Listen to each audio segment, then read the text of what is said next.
World Series. And speaking of world records and breaking them, this young lady just pulled it off in a big way. She's your new amateur freestyle world champion, Demi Morgan. Super good, Don. Thank you so much. It sounds even better coming. It's like official now. Did you just get goosebumps? Oh, so official. Shaken since they've announced it. I still can't believe it. All right, so woman to get this title. What are your feelings right now? My feelings are we've worked our butts off for this, so I'm beyond stoked. I've never had a feeling such of this, so I couldn't have done it without my team, but I'm so beyond stoked and happy that the work has paid off. Like, we are the first female to win any sort of freestyle here at World Finals. Now, one of the honorary things that you to do is if you win an amateur freestyle, you get the opportunity to come up and compete in pro freestyle. Are you going to take that? Oh yeah, thanks for reminding me. You're welcome. I'll probably jump right into tomorrow with my 900 and try and go out there with the boys and see where my 900 stacks up with those 1200s, and yeah, might as well put that revolver out there of mine and let's see. All right, I know you've got some people to thank. Yes, I've got tons. Lee Stone Products, Revolver, the whole, it's taken me to the next level. My significant other owns our shop, High Speed Industries. He built my ski and it goes better than I can ride it. Redline Oil, Shreddy, Hydro Turf, and 9 Mile Motorsports. Like, I wouldn't be here without those guys. Awesome. Demi Morgan, your new world champion for amateur freestyle. We'll be back with even more great action. Thank you. All right, right back to the live action once again for the Pro-Am women's ski stock category.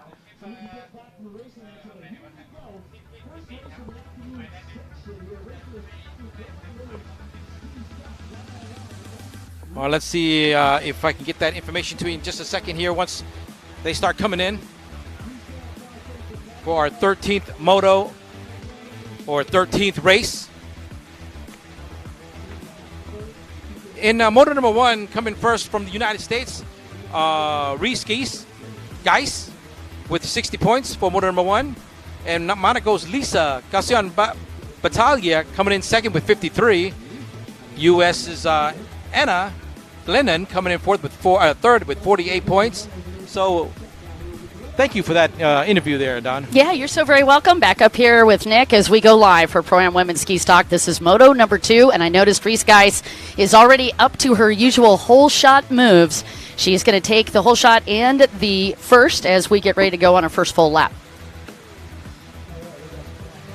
And again, Pro-Am Women's Ski, we're going to have 3 motos on this since we didn't have qualifying. So Reese Geis wanting to continue those winning ways, and man, has she had a heck of a year. But again, the recap on that, Demi Morgan breaking a world record, being the first woman to ever get amateur freestyle title. What a big deal, Nick. Congratulations to her. Well, in the Pro-Am women's ski stock, Don, later on today, they're going for the championship for moto number 3. So we're going to get a chance to see who will be the champion of the Pro-Am women's ski stock today. That is correct. So again, Reese Geis, the young lady out of Lake Havasu City, Arizona, who started as a junior racer, is in the lead yet again in moto number 2.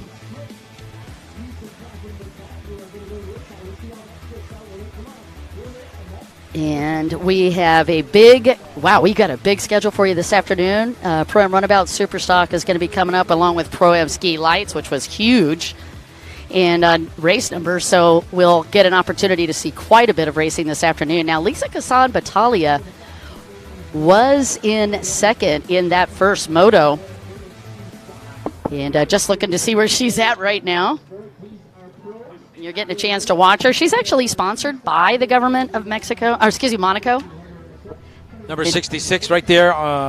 In second place. That pink and black craft. There's 777, Don. Yeah, no, that's Anna Glennon. Anna Glennon out of, she's one of our local products, actually, in the U.S. Fantastic racer. Her and her dad were a part of the Naughty Water series for quite many years, and she's got all kinds of titles. I think it's upwards of 9 national titles she had talked about, and she's in third.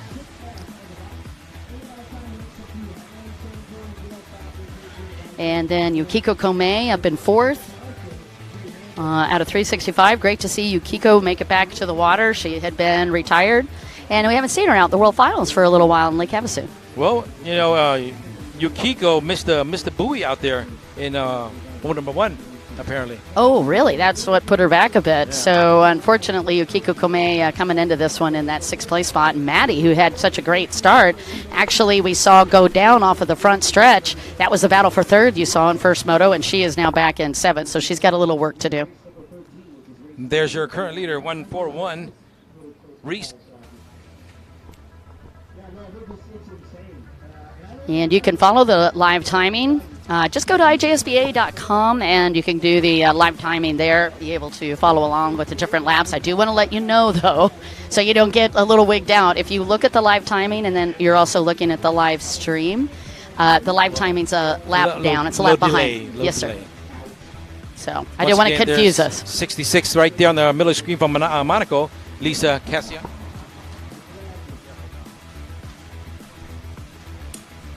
And one of the cool things about being in Lake Havasu is so nice and warm.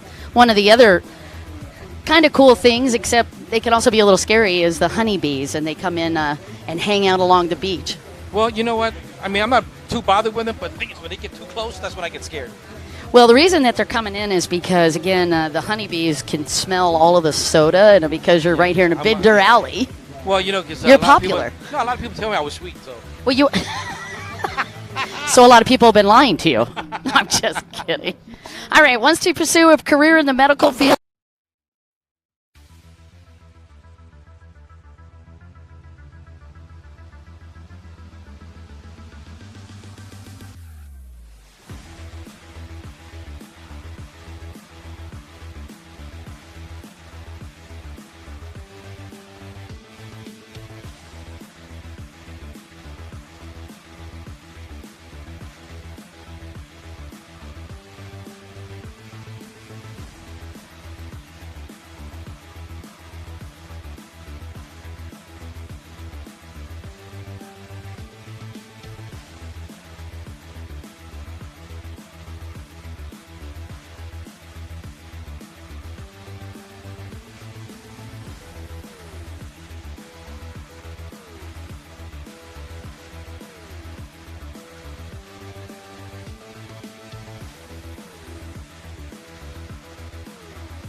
Ready. Motor number 2 action. Well, if Reese guys comes in again first here, it's gonna look pretty for the final moto. Certainly will. She was.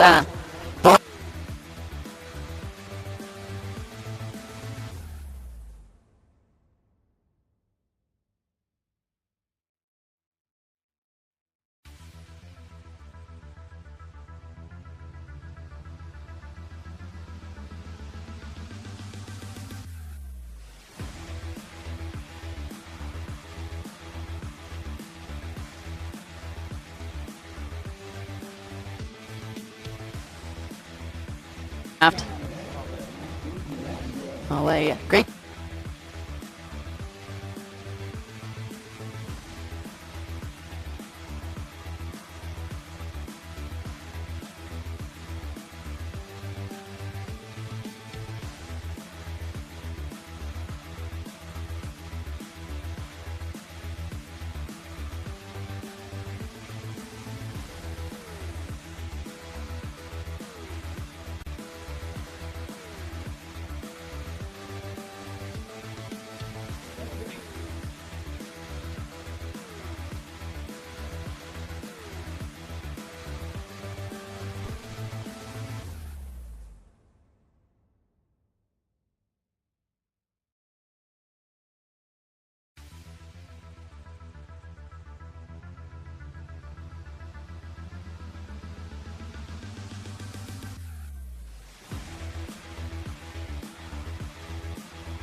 an amazing competitor out of the Indonesia. And as you can see, it is boat number 33 on the pole position on the inside. That is Alamar Abdul Rahman. That is the gentleman that is in the points lead after that first moto with 60 points. Right behind him is Khalid Al Mohanadi from Qatar. And Khalid's actually lined up on the pole position on that outside split. Rick Cantola is going to be joining him on the outside split. And Linus Lindberg going up to the beach. I'm not sure what the holdup is on that, unless there's something going on with the boat. Well, I just got word they're waiting for the Qatar rider to get out. Is he there yet? Yes, Qatar rider is there. It's boat number 96. Number 63, waiting for it. 63 is Linus Lindberg, and I think they're actually moving him. He originally was set up on the outside, right. But in staging, when they picked their positions, he's supposed to be second on the inside. That's what they're doing. They're well, the total of only 5 crafts here for the Proam Runabout Superstock. All right, well, you're up to date now as we get ready to go for race 14. It's our second race of the afternoon, and man, the amateur freestyle was off the chain. I appreciate you guys I'll tell you asking. right now, on Saturday and Sunday, you do not want to miss the action pack with the pros going head-to-head. It's going to be a really, really action-packed for the next 2 days. And in that Pro-Am Runabout Superstock, one of the reasons it's so important for Linus Lindberg to get the right position, he's currently in the lead for your overall series. Linus Lindberg from Sweden is leading. He's got, so I'm just going to check for you. He's got 113 points coming into this, and it's Khalid Al-Mohanadi that is in second for the World Series, and Cheke Zolte is in third. That's the World Series, not what's happening today. Good start for Aero Aswar and for Abdulrahman Alamar. All right, here they go into the whole shot of the Pro-Am Runabout Superstock. Yep, and it looked like Olamar actually had it. And then that is Linus Lindberg, I believe it is. Linus Lindberg with the whole shot on the inside. And boat on the outside is going to be Rick Cantola. Rick shutting out your Qatar rider, Khalid Al-Mohanadi. So Rick Cantola with a little redemption, rocking a whole shot on moto number 2, followed by Linus Lindberg. We have a clean takeoff here with the green flag. Here they go, heading towards the right side section of the course. As we speak, there is number... Yep, that's actually Rick Cantola, boat number 67, a.k.a. the Caribou. Followed by Linus Lindberg, the points leader. And then in a third place spot, I believe that is going to be the gentleman from Qatar, Khalid Al-Mohanadi.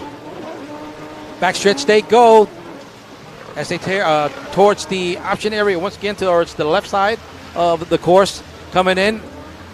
The leader usually will take the outside line, Don. Yeah, and he did it again. That's Rick Cantola, a gentleman that used to race the national tour here in the United States. Has had quite a few top 10s and top 3s.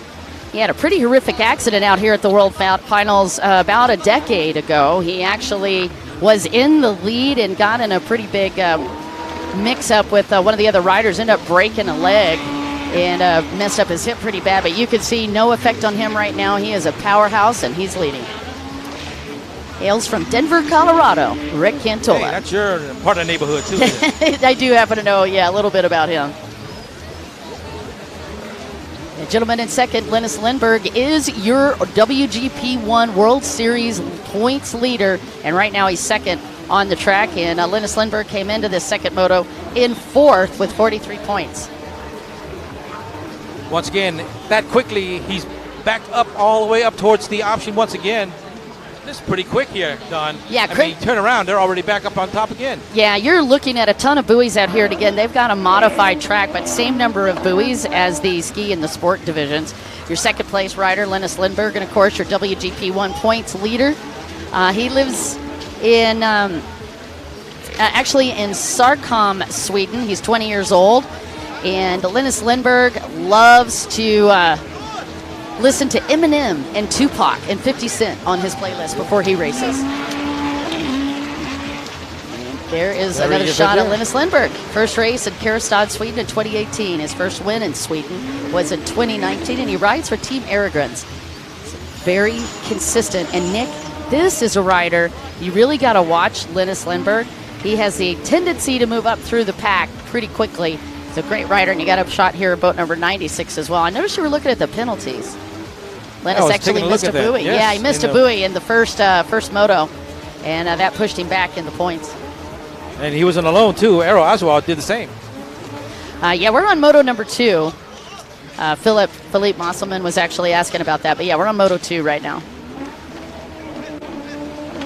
And this is another category. I think we're going for the championship here also for the Pro-Am Runabout Superstock, right? Later on today? Yes, it is. Yeah, this For will be motor another number one 3. today. We'll get a chance to watch. You'll watch this from first to last, which is very cool.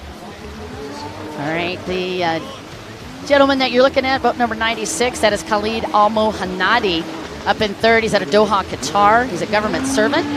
Pro Champ team built boat, and he loves race boat number 22. On today, he's on borrowed property. Speaking of great racers, there is Aero Aswar. Well, he's in 4th overall right now, the Indonesian. Yeah, Aero Aswar. Him and his brother Aksa both raced.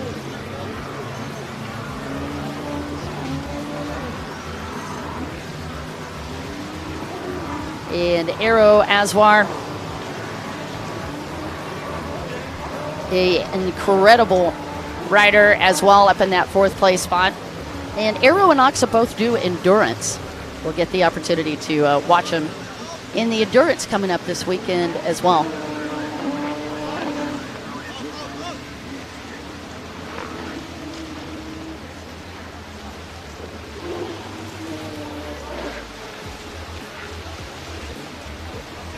All right, you guys, back to the track. The gentleman a little bit back. I think he's in 4th or 5th. Actually, 5th. That was 33. The rider that had the lead coming into this, that's Alamar Abdul Rahman, and right now he's back in 5th. And he's got a lot of work, and I bet a little panic setting into him after taking the win in that first moto. Right now, he is in 5th.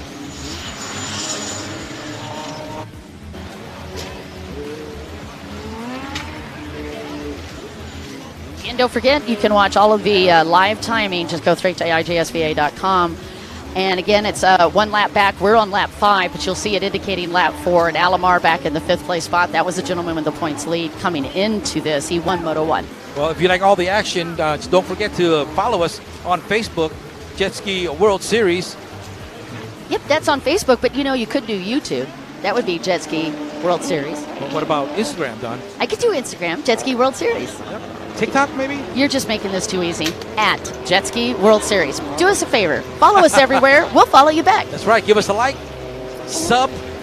Look at this picture of Aero Aswar. You see that? I love that. I haven't seen that, no. I Aero, haven't seen that kind of a photo taken in a while. that is awesome. That's Aero Aswar that you're looking at. He's 4th out on the track.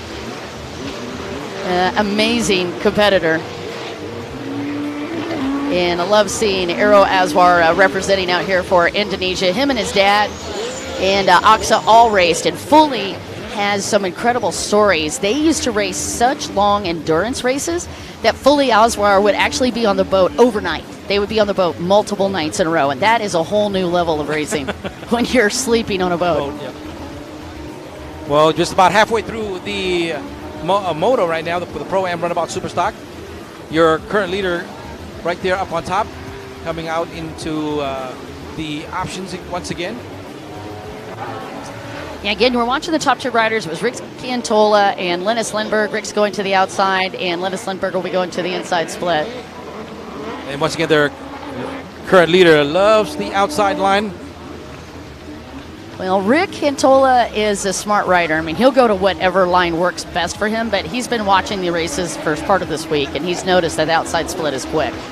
Still don't see the white flag. This is a big race for these guys. There's Linus Lindberg, again, your points leader. And Linus Lindberg riding for Team Aragons. This is a solid racer from Sweden, and he is in the points as well on the WGP 1 Series in that lead.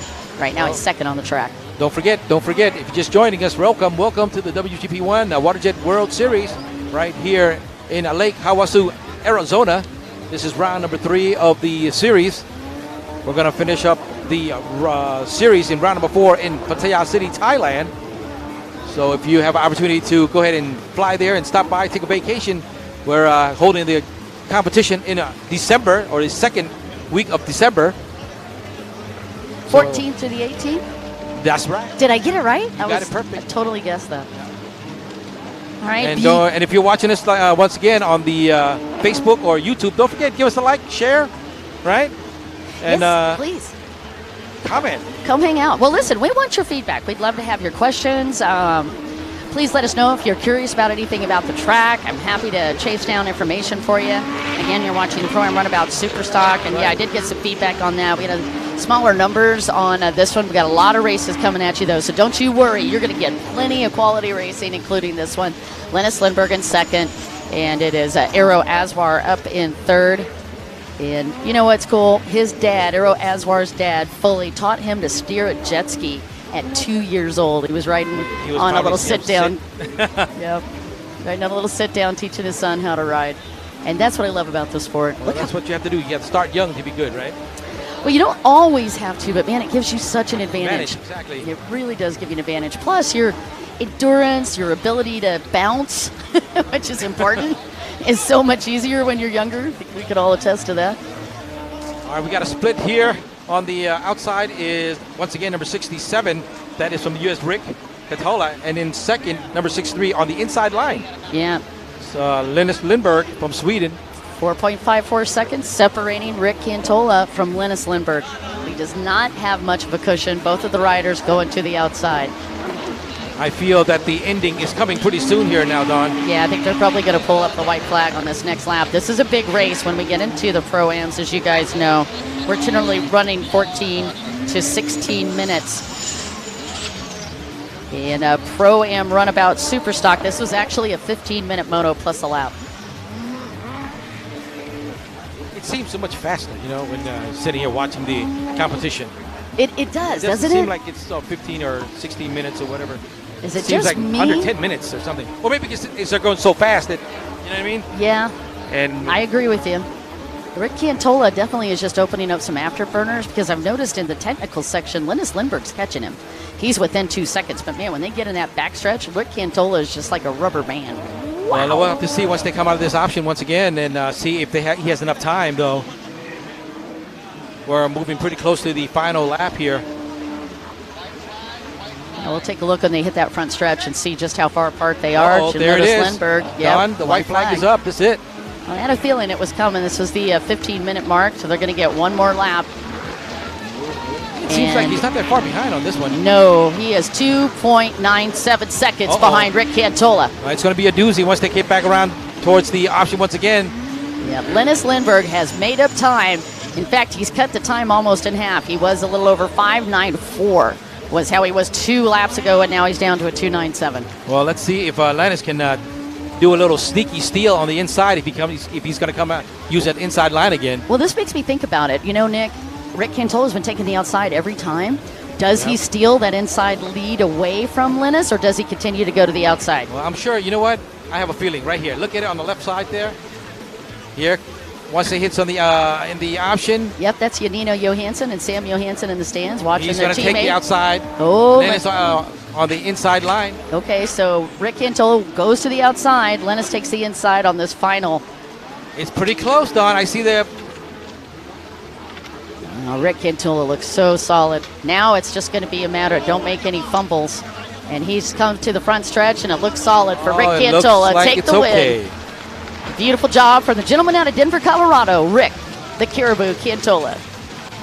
Oh, that's pretty ironic you emphasize that Denver, Colorado. Doesn't that sound awesome? Yeah, because that's your hometown. That was my accent. That's your hometown. That was an accent. You're cheering for your own town. That was not. My hometown's Colorado Springs. 63 is second, and that gentleman is out of Sweden. Sweden. I love. He's also your points leader. Linus Lindberg, your overall points leader for this series. Well, it's not over yet, Don. Moto number 3 is coming up later on today. Up next is the Pro-Am Ski Lights category for moto number 2.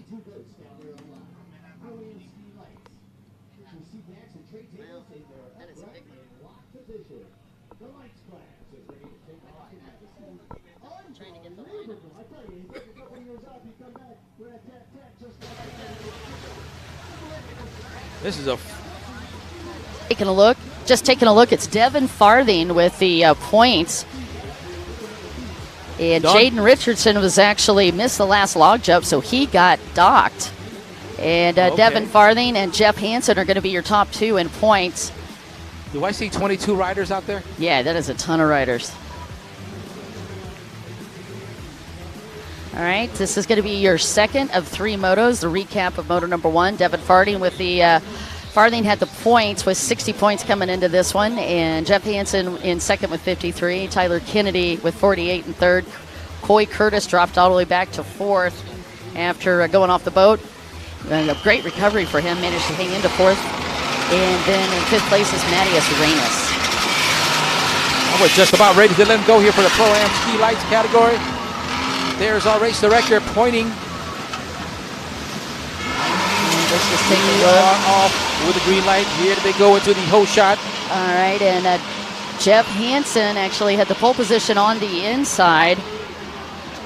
And boat number 116, that is Farthing. If Devin Farthing has the pole position on the outside.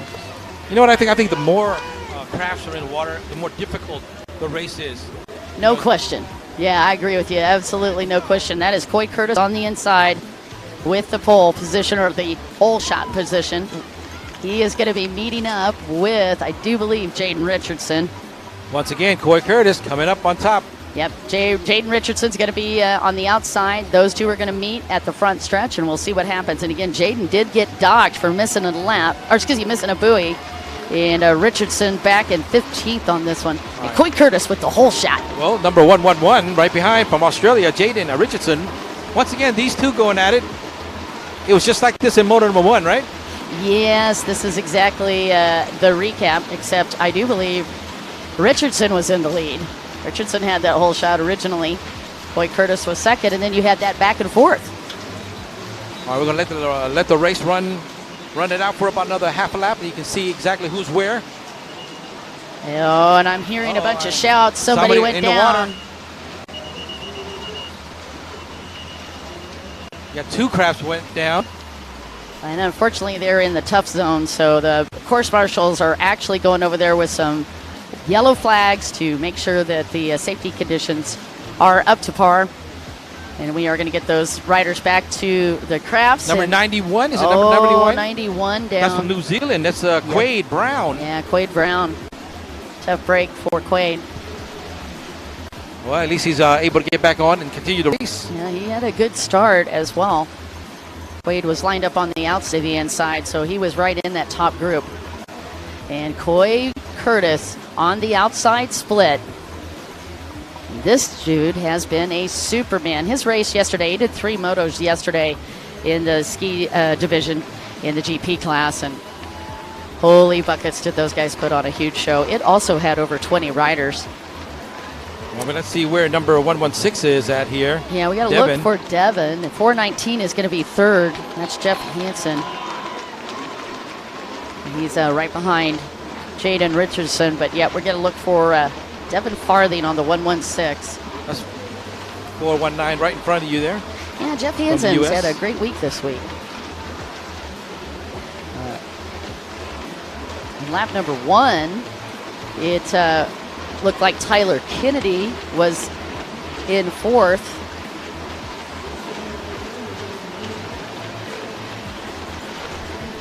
And looked like Farthing on lap 1. There it is right there, 116. Yeah, he was in seventh in the first lap. He is taking a look back to see where he's out, but Devin Farthing didn't get a good start.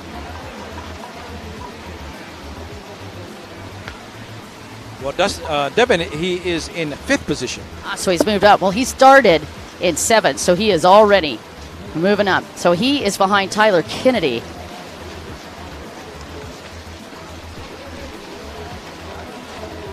Oh, that's right. As they move their way into the left side on the option area once again. Yep, you know what that means. Log jump is now open. This it's one open. Class, we're doing the log jump. Yep, the door hasn't been open. Open now. Come on in. We're number 2-3. Who is that? Number 2-3. Let's see. That is New Zealand's Farnley. Corbin. Yep, Corbin Farnley. Farnley. And a boat number 19.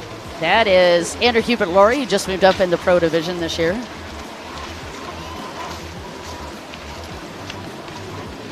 We're going to take a look at the log jumps here once they get there and see who's looking good when they approach it.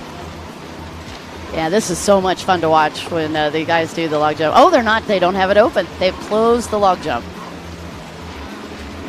We were supposed to have that in Proam ski lights. Oh well. Number 19 is in 6th position. Anyway. So yeah, we're gonna make you wait on that. I'm sorry, Nick. No log jump for you today. Oh, now they opened it again. Yep, it's open. See? Okay, open. It was, remember, that was where the rider was down. That's why they had it closed. Phew, open. Back for the log jump. Maybe we'll get it on the next lap for you. Once again, Coy Curtis leading, Jaden Richardson in second, Jeff Hansen in third, Tyler Kennedy in fourth, Devin Farthing continuing to move in fifth. Getting an eye on boat number 76. That's Jonte Butterfield. And Jonte is in 8th place. Well, right now, with a rider we have to keep an eye on would be number 116 because overall he's in first place with 60 points in motor number 1, Devin Farthing from the United States. Right now he's in 5th, so he's got to make up some time here for motor number 2. Yeah, or he could go back and win Moto 3. That would work too. Yeah, but you know what? If I was him, I would do my best and just make sure that I don't get too much of a pressure in the final moto. Well, you're just an overachiever. That's why. Davey Prado is who you're watching on the screen there briefly. Davey had a great race earlier this week. Right now he's a little bit back. Got to be back past 9th right now for Davey Prado, but a gentleman that rides for Brazil. And Davey Prado also used to do freestyle. That's how we first met him, actually. Oh, really? Yeah, he was a freestyle competitor of all things. Well, speaking of freestylers, Coy Curtis also used to be a freestyler. Oh. Coy actually, that was the first thing that he did. His dad was a very famous freestyler and freeride competitor, Taylor Curtis, and now Taylor opened up a company called TC Freeride. Mm-hmm. And when you see that on the sponsorship sheets, that's actually Taylor Curtis. Yeah. Okay. Taylor Curtis. Coy decided he wanted to race in... that's 418. Yep. Tyler Kennedy. Tyler Kennedy also with a great history out here. Coming out of the backstretch there.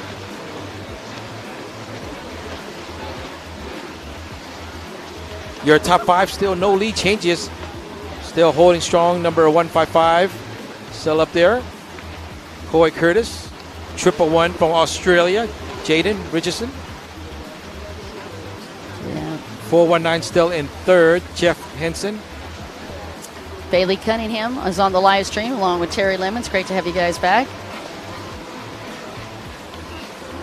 And you've got your eyes back on the, used to call him a micro missile. Now he's a macro missile. Well, he's Coy about Curtis. almost 2 buoys ahead of the second position. Yeah, that's Jaden Richardson. Very easy to see him on that bright red boat with the orange wetsuit. And we're just taking a look at the rider behind him. That's not Jeff. And, of course, now we finally get the opportunity to take a look at this triple log jump. And anybody that's been to the World Finals, that's sort of a signature to have these log jumps on the front stretch. So many amazing memories. I mean, I've seen some of the guys, some of the guys just run over the log jump. Some of the guys, have a really, really good technique. And, the triple jump, it's like, there's a rhythm to it, I guess. Well, what they're trying to do is what we call pre-hopping. So what you try to do is you just get right in front of it and you push down on the back of the boat. The idea is to get the nose of the boat up.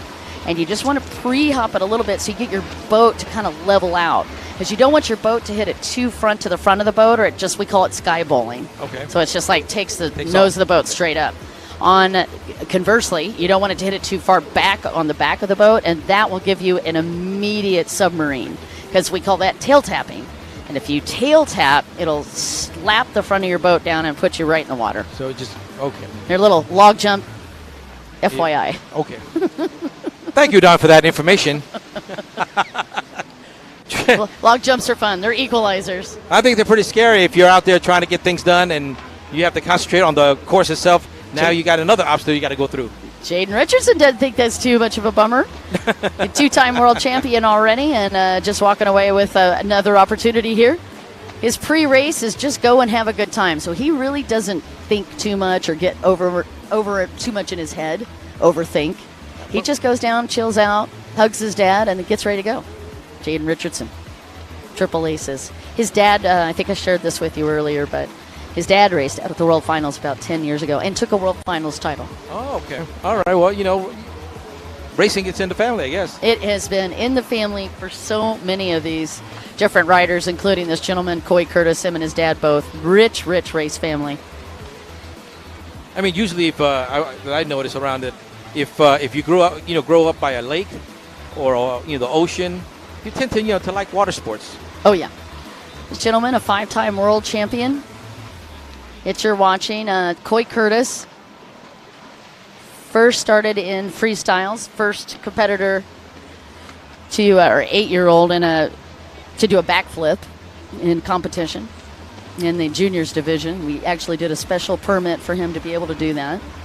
And he did it on a very special designed, actually a junior designed boat by Richter. He actually made a shorter, they completely customized the hull and made a really short hull for freestyle for juniors. For juniors. It looks like a little mini jet ski. That's incredible. It's quite awesome. All right, Don, we're heading into the final lap already. What, you just slapped me? Still trying to get the bees out of here. Just be aggressive, Nick. Be aggressive. Have you ever been stung by a bee, Don? No, not yet. I don't know why I asked that. Dustin Voss, we'll check and see where Dustin is for you. Actually, you can go right to the live timing if you want to as well, but I'll do a quick check for you to see where Dustin Voss is. There's your current leader right there, number 155, still holding strong on the right side section of the course. Coming in here for the final lap here. Only a little bit more than a half a lap, but he's getting it done. Yes, he is. As he heads into the backstretch area of the course. This is the opportunity that he always uses to just get away from the rest of the pack. And Dustin Voss is in 13, because I know we had the question on the live stream. Approaching the final and the last option for your leader. So go ahead, Don. No, you're totally fine. Right. Devin Farthing took the win in Moto 1. Jeff Hansen got second. Tyler Kennedy got third. Coy Curtis had fourth. And Mateo Arenas had fifth. On Moto number 1, we had some people asking on the live stream. All right, no problem with that. They need to know because we do give advice. I don't know if we give it, maybe opinions would be the better thing that we say. All right, just a couple more buoys here on the far left on the outside line. Here he comes from the United States, Coy Curtis. Wow, Coy going around that couple of lappers, but he's just going to ease back a little bit. Take the checkered flag for Coy Curtis, boat number 155, with that fourth place finish in Moto 1 and now a win in Moto 2. He is back in the game. And 111, there it is, coming in second overall for this one from Australia, Jaden Richardson. You can see the camaraderie between these two. And then in third, Jeff Hansen. And it looked like Tyler Kennedy hold on to that fourth, and I'm guessing that Devin Farthing will be fifth.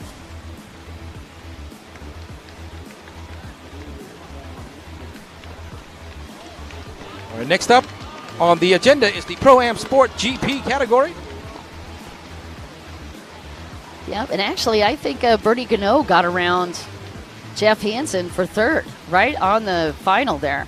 So again, Coy Curtis, Jaden Richardson, Bertie Gano, Jeff Hansen, and Tyler Kennedy, and then Devin Farthing drop back to sixth. That's your final as they come through. With the Pro-Am ski light, Don, you'll all get the... Yeah, so Pro-Am ski lights, that was your rundown. All right, next up, the Pro-Am... Now this is going to be your Pro Sport GP.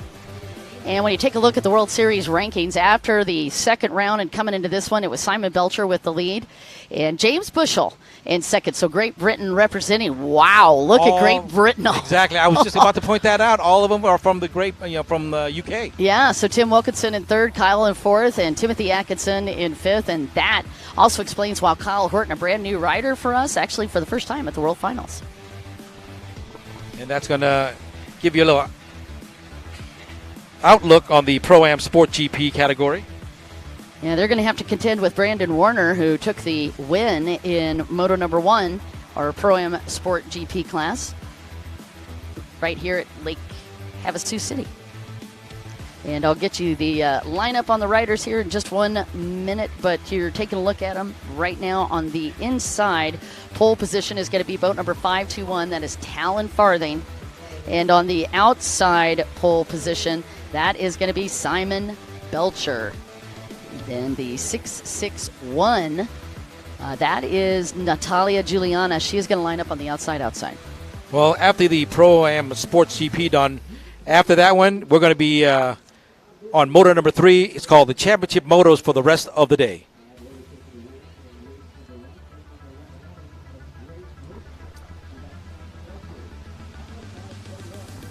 All right, they're just about ready there in the gates for the Pro-Am Sport GP. That's number 21, your current overall leader right now from the U.S., Brendan Warner. Yeah, Brandon Warner came into this one with a wicked hole shot in that very first race, and good grief, he looked good. Well, he's holding on to a 60-point lead right now in his pocket. And he's lined up right next to Talon Farthing. That is the inside split, 2 positions on the inside. Talon's on the pole position. You can see it from this other viewpoint. Well, Talon's got 48 points in his pocket overall in third. Yep, and then that boat 21, that is your points leader, Brandon Warner. And it's interesting that he didn't take the pole position. He lined up right next to Talon. Yeah. I think he feels like that's a little better angle to get to that first turn on the inside. And that's number 13 a while ago. That was Brazil's Massimo Carceriani. All right, let's see how this plays out. There's Belcher. Yeah, now Simon Belcher, the WGP 1 Series leader, is lined up on the pole position on the outside. I think he's got a smart call there, and that's Steve Bushell down there holding for him.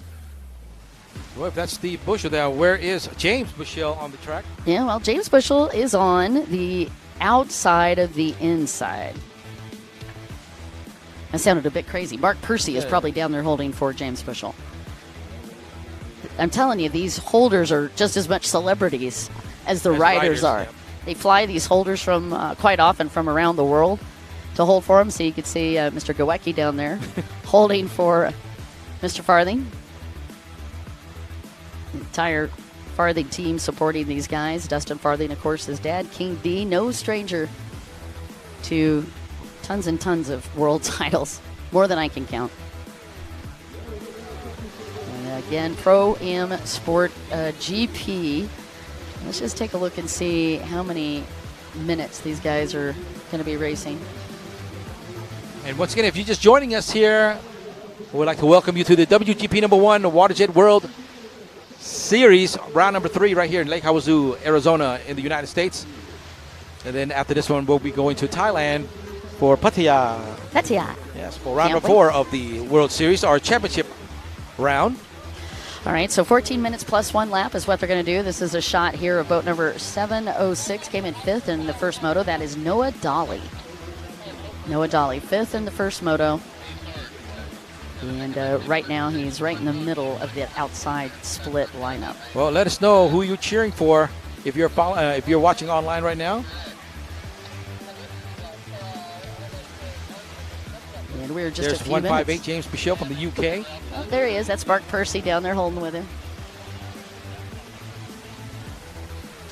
Yeah. Well, it's great to have these guys be from all over the world be able to fly their holders out to be a part of that, because this starting procedure is brand new this year. We're actually using a starting light, like a light system, a light grid, and we're using a horn. So where in the past years we've really had to rely on watching the rubber band to do the start, now we're really able to see the system with the light system, and it's reduced the number of red flags for us. That's good, though. Yeah. That's a real good thing. It's a big help for us. The live timing is also and it saves brand a lot new. of time also. Oh, man. When you're doing the race up there. Yeah, it really does save a ton of time. That's Natalia Juliana, one of the young ladies that races in this division. And again, we're just waiting for Pro-Am Sport GP to get underway, and you just get a chance to look out over the city of Lake Havasu. And by the way, we're competing in an area that has some history beyond jet ski racing. Crazy Horse Campgrounds actually is the oldest campground in the country. In the United States. Yes, sir. Yep, in the United States. The oldest campground right here, Crazy Horse Campground. And very famous in its own right. That the fact a lot of competitions have been held here. Oh, yeah. Well, let's see. When we look back, 42 right? years 42 actually of the World Finals, but then again, you know, we had sort of There's the some unofficial. the other ones are all. And it used to originally be the National Finals. It wasn't even the World World Finals. Finals. We grew up too. Everybody grows. We had to grow up. Get the opportunity to invite multiple countries, and boy, have we grown. We've got over 35 countries and almost 400 riders this year. Appreciate you guys hanging out with us on the live stream. We are underway, and that looks great for the outside. That is Simon Belcher, who had a beautiful start on that outside split. Talon Farthing had the pole position on the inside, and it looks like it might be Talon. Let's take a look at those numbers, and it is Talon Farthing. Well, we got a total of 8 crafts here in the Pro-Am Sport GP. You got Talon up in front, right? Yes, sir. Talon on the inside and Simon Belcher on the outside. All right, let's see who's going to come out of this one. Green we have flag. a green flag here. Here we go. It looks like it's Simon Belcher that actually Simon, with the right? hole shot from the outside, followed by Talon Farthing. That's going to be your top 2 as they go through. Simon Belcher just taking a quick look back. That's your points leader as well as your leader in this second moto. Now, Simon Belcher got second in the first moto here at the World Finals, and Brandon Warner was the one that took that win. And now we've got Simon Belcher with the lead. Like you just said, Simon is on top of the rankings too, isn't he? Yes, he is. All right, and working the right side now as we speak. There is your leader all the way up top, already getting out into the backstretch.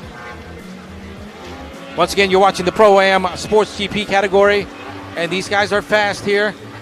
Accumulated 60 points so far. Once again, it's Brandon Warner, followed by Great Britain Simon Belcher with 53. U.S. is Talon Farthing with 48. Brazil's Massimo with 43 points. And Noah Dolly from Canada with 39. So those are your top 5 for the category in motor number 1. And out on the track, Simon Belcher with the lead, going to this outside split. Whoa, stuck the rail a little bit tighter than he meant to. And by the way, his holder was Jelly, not Steve Bushel. Jack, thanks for the heads up on that, bud. And that's going to be Mr. Farthing, Talon Farthing, on that second place spot. Talon, of course, loves to ride in the sport and the stand-up division. Talon Farthing riding for the U.S. And when we take a look down, it's going to be Brandon Warner back in third, followed by Natalia Giuliani. So Brandon Warner in third and Giuliani in fourth. Casarini. Oh, and James actually changed numbers on us. Thank you so much. That's Brandon. Brandon Warner is in third. Yep. And Natalia Giuliana is in fourth. Casarini in fifth. Well, let's hurry up here. Brendan needs to make up some time, though. He's in third overall here in motor number 2, I'm sorry. Yep. And I can imagine that Deborah Warner and the rest of the gang up there shouting him on. Brandon Warner, a part of the Warner clan. And that is a big family of racers. Look at that backstretch hauling butt right there. Man, so pretty. So looking for James Bushel to see where he's at. He's not in the top 5 yet. We'll keep our eyes out for him. Is he in fifth? Well, he just moved up then. All right. Thank you, sir. All right, James Bushel in that 5th place spot. Well, we're watching number 21 right now, right in front of your screen there. That is Brendan Warner, currently in third. Overall in first, though. To get anything done, he needs to get up there with Simon there in the standings. Yeah, so Brandon Warner mostly is raced in the U.S. And he looks very solid out here in that 3rd place spot. Consistent this he is going to be a big one for him. Your points leader in the lead also in motor number 2, Simon Belcher. What a pedigree. 14-time British champion and a 4-time European champion.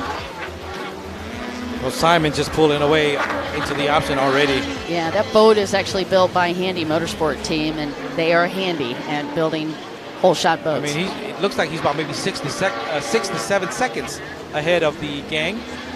or ahead of number 521. That is Talon Farthing. You going to tell me how many seconds exactly? I was gonna in just a minute. All right, so Simon Belcher just comes through on that front stretch. Talon Farthing behind him, and a 4.36 is what separates Well, him. I'm about 2 seconds off, but close enough. Yeah, pretty close. Yeah, so Brandon actually got docked in that first moto, and that's why he's third overall. You remember Brandon had taken the win in Moto 1 originally. The top 2 riders working the right side, upper section of the course. And just taking a look at Talon Farthing, and that is a very technical section of the track. That's the far right-hand side. There are multiple double turns, and you can see that as they take this modified runabout track, it pushes them very close to the channel, and the ferry goes out every 30 minutes. So if you see those guys dig those big holes, find them, that's why. Those big ferry waves are about it's like they're trying to avoid the wake. Yeah, yeah. Oh, those things are huge. Yeah, we call them a Havanami when those things come through. You're Simon Belcher, your race leader and points series leader. Very consistent today for Simon Belcher, number 111 there from the UK. Not really surprised. He has always been a pretty consistent racer, second in the World Series in Pro Sport at 21. Now, if Simon comes in first here for motor number 2, that means he'll be directly head-to-head with Brandon Warner for motor number 3 in point standing-wise. And now they are, with the flag, opening up the way for the lap riders. Yeah, I think he's going to have a few points on him because if Warner stays in third, if Warner could get around Talon, then yeah, that would put him as a tie.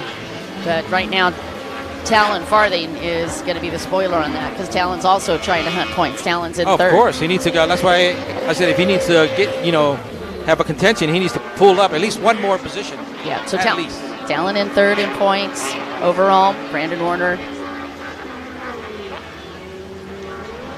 first in points coming into this, and Simon Belcher just went in and shook that like a bunch of dominoes.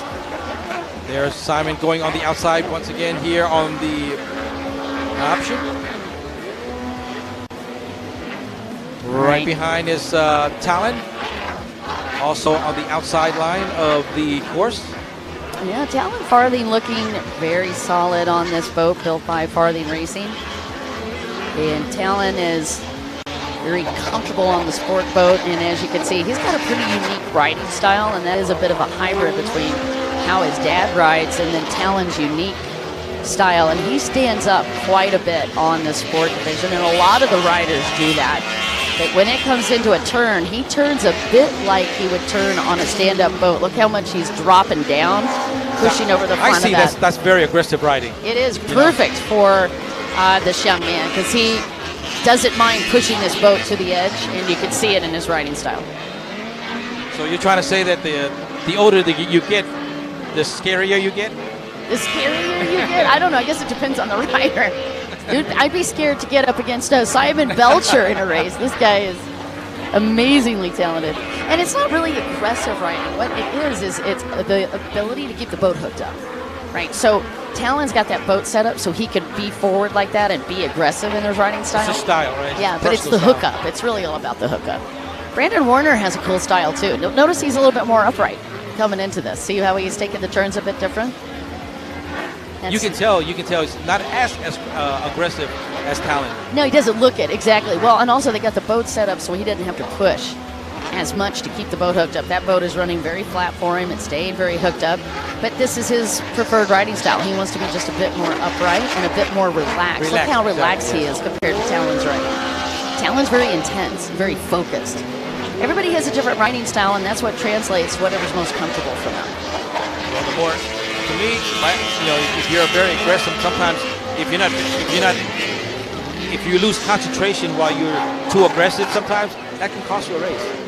Oh yeah, no, you're very intuitive on that, Nick. You've watched a lot of races over the years, and you're right. If you get too uptight and your muscles stay too tense, what happens is you maybe overcorrect on a turn, or you overreact, or you may even underreact because you're so tense, and that will absolutely cost you a race.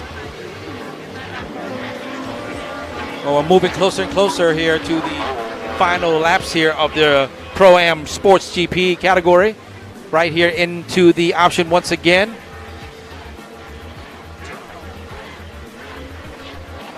Wow. Beautiful backdrop there, Lake Havasu City. We're right out over the beach of Crazy Horse Campgrounds. Yeah, I hear people, love to go hiking up those mountains. Oh, Am I correct? have you not had a chance to do that? No, I don't do that. I don't do I that. do not do that. There'll be no hiking for Nick. That's official. Jack Wells doing a shout out for Simon Belcher. And Steve Hotchkiss shouting out for Noah Dolly. Cal Corners going the whole UK team as the white flag comes out. Yes, and absolutely shouting out for Miller Racing, who's there to support all of Great Britain's team. Appreciate you guys. Boat number 521, Talon Farthing. That's right. Only a little bit left here for the Pro-Am Sport GP, Don. Yeah, don't forget to follow us, by the way, on Facebook, YouTube, Instagram, and TikTok. And here's how you do it. On Facebook, Jet Ski World Series. All right. And what about YouTube? Okay, fine. Jet Ski World Series. Okay. It's not hard to remember. What about Instagram? That's so easy. Jet Ski World Series. Oh, we got TikTok, right? I can't believe you got TikTok. You're too cool for me. At All right. Jet Ski World Series. There you go. Please Don't forget follow the us. ad. Like us. Subscribe. All of the above. Speaking of that guy is where it's at. Simon Belcher, your race leader, currently rocking it on this final lap. And does he go to the inside or outside? Looks like he's going to go to the outside on this final one. Well, it seems like he's satisfied with his position, 5-2-1. Talon will also be finishing the motor number 2 on the outside line, Don. All right, so Talon chooses to go through his final lap on the split section to the outside with Simon Belcher. That surprised me a little bit.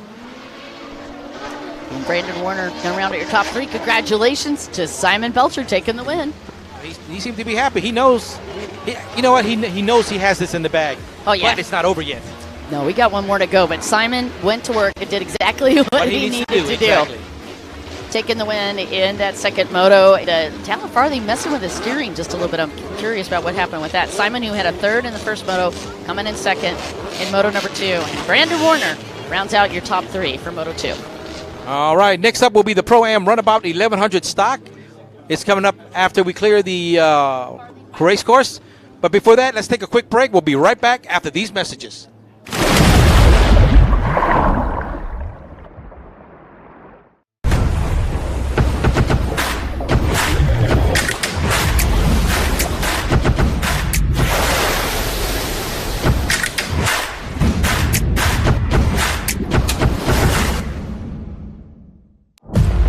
WGP1 Waterjet World Series Season 2023 is coming.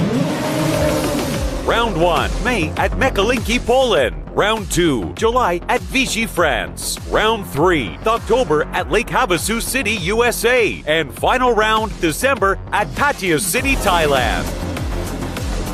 Supported by Sports Authority of Thailand, National Sports Development Fund.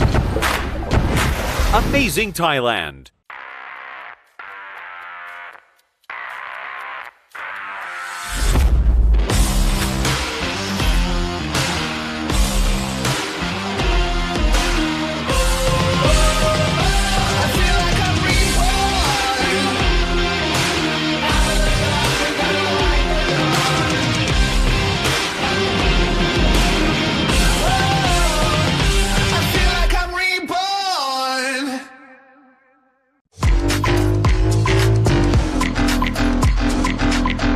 Powered by Jet Tribe.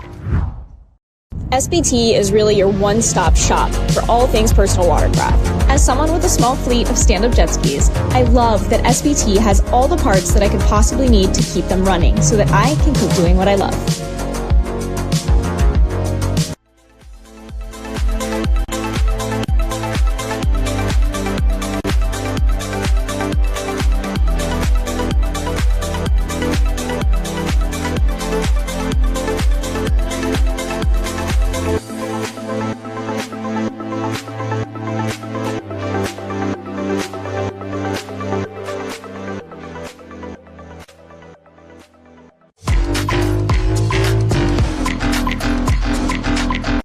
Powered by Jet Tribe.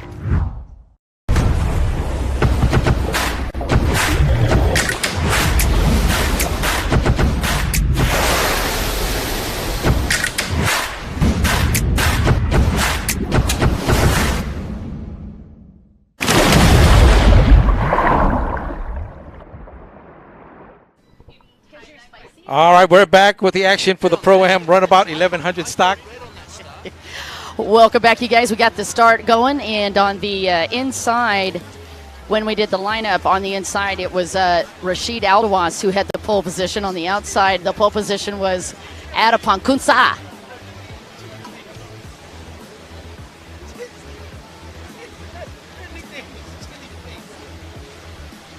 Oh my goodness. You're watching Pro-Am Runabout 1100 stock, and the winners in the first moto, it was Adapon Kunsa, aka Oil, that took the win in Moto 1. Oh, are they going to do the start for us? Because they're awesome. There's, let's go back to see the start real quick here, Don. Yep, that was Rashid Aldawas on the inside. And you can see he got a great start from that inside, and there is Rashid Aldawas. Ooh, just tap that buoy. He's going to be safe with it as he drops to the front stretch. We're back to this live action, right? Yep, and that's Aldawas in the lead. And Brad Bohat is in second.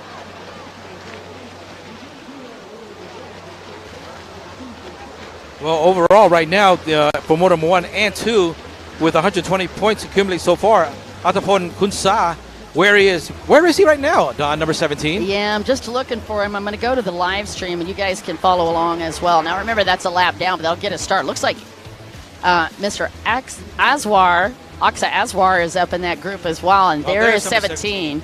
I believe he might be in fourth. Let's just take a look. Oh, I'm still not right. Aldawas leading, Bohat second, Aksa Aswar in third, Omut Salih was in fourth, Adapon Kunsa was in fifth. No, he is in fourth right now, Don. Oh, we got around Omut Salih. Yep. Ah, thank you for the update, and that was BJ Ang that you got a quick look at. Well, let's just hope that he'll have enough points to get him on that podium, right? Yeah, Kunsa needs to move up. If he's in fourth right now, he's got to be moving.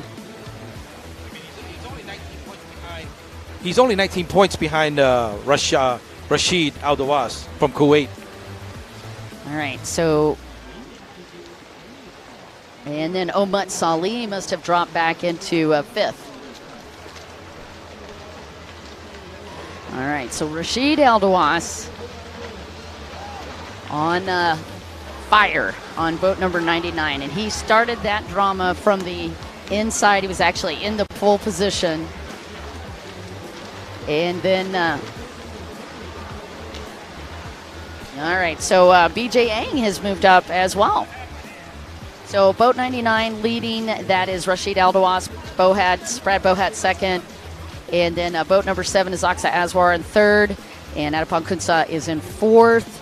And then you said BJ Ang has moved up into fifth. That's what they confirm for that position, number 5 from the Philippines, BJ Ang. Outstanding. All right, and Adapon Kunsa has got to continue to move. He's back in that fourth place spot. Ang in fifth. Lagopoulos is in sixth. Well, if Adapon can come up just one more position, that might, give him a better opportunity. It would. Yeah, right? he's going to be in a lot of panic if he has to go to Moto 4 and he got a fourth in this one. He needs to be in that top 3. And Bohat actually had fourth. So it's a Bohat that's putting the pressure right now on Kunsa.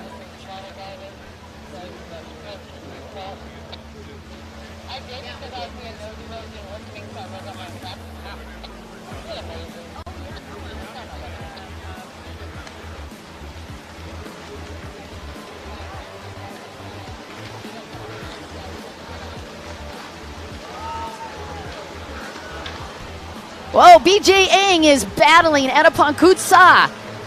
What an upset as BJ Ang gets around Adapon Kunsa and moves into that fourth place spot. Holy Now that's not looking good for number 17, I'm telling you right now.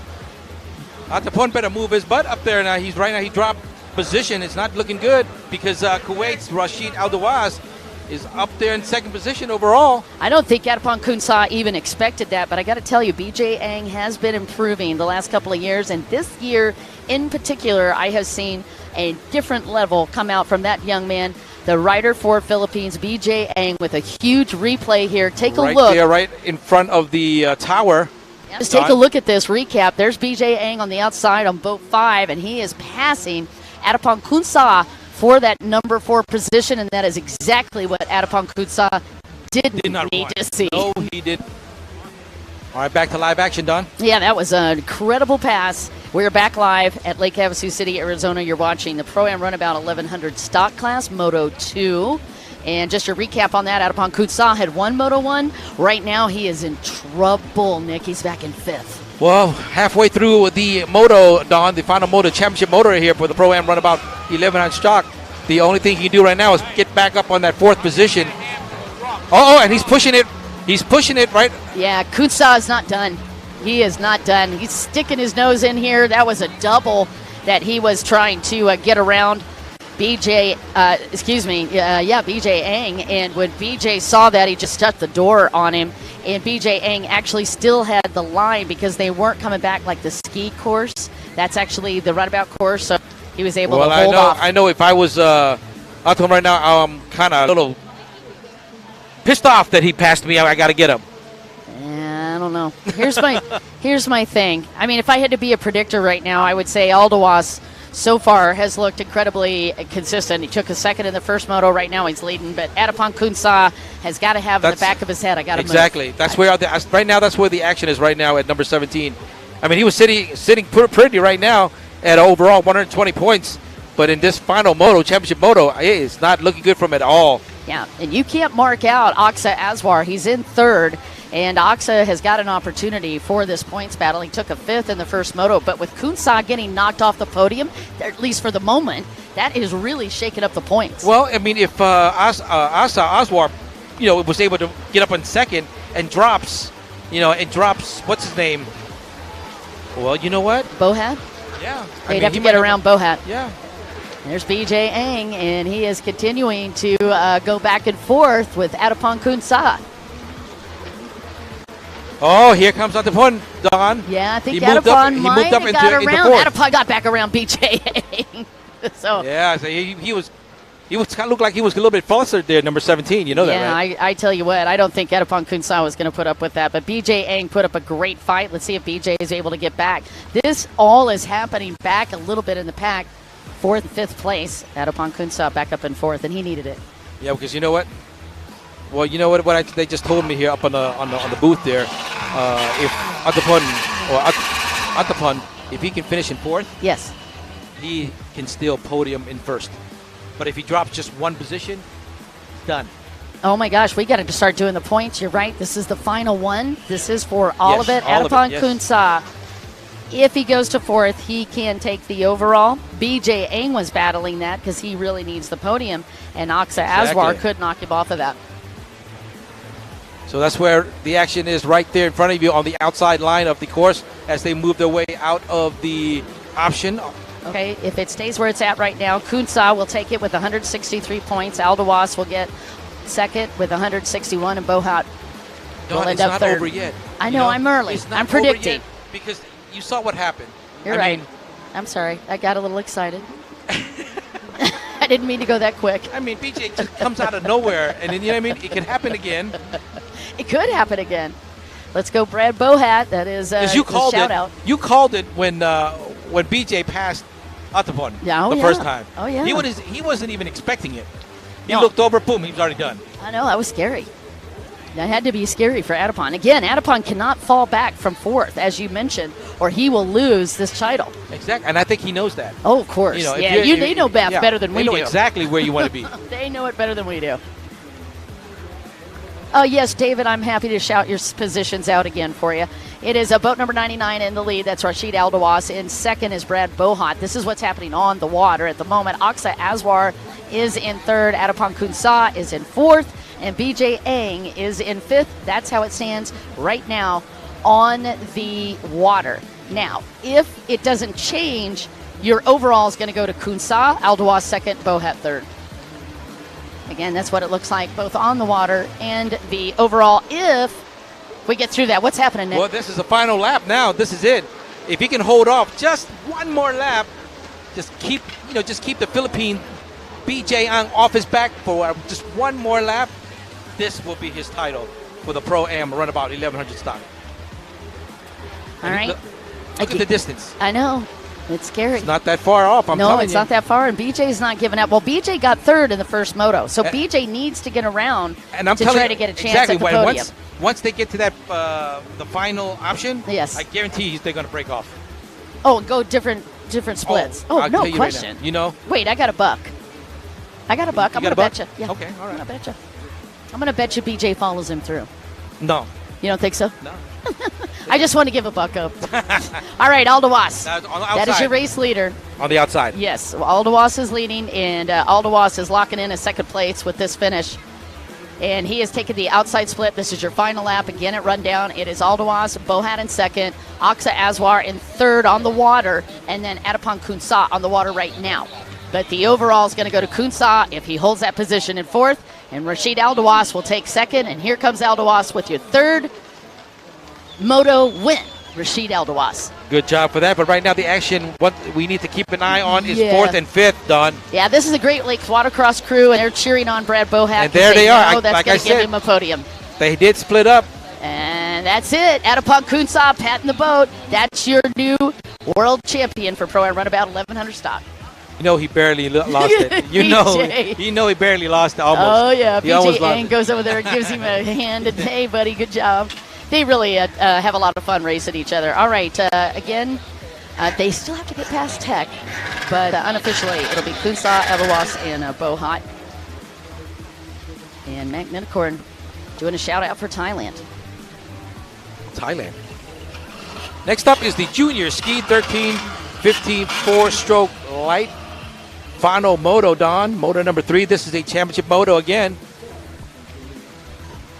Yep, these are the races that we saw this morning, and just taking a look, it was Sam Wilson that's coming into this round with 113 points. Nananan Kinapan is in second with 108, and Bryce Chambers in third with 101. Now, I think the points are very, very close to each other here for the Junior Ski 13-15 four-stroke light here.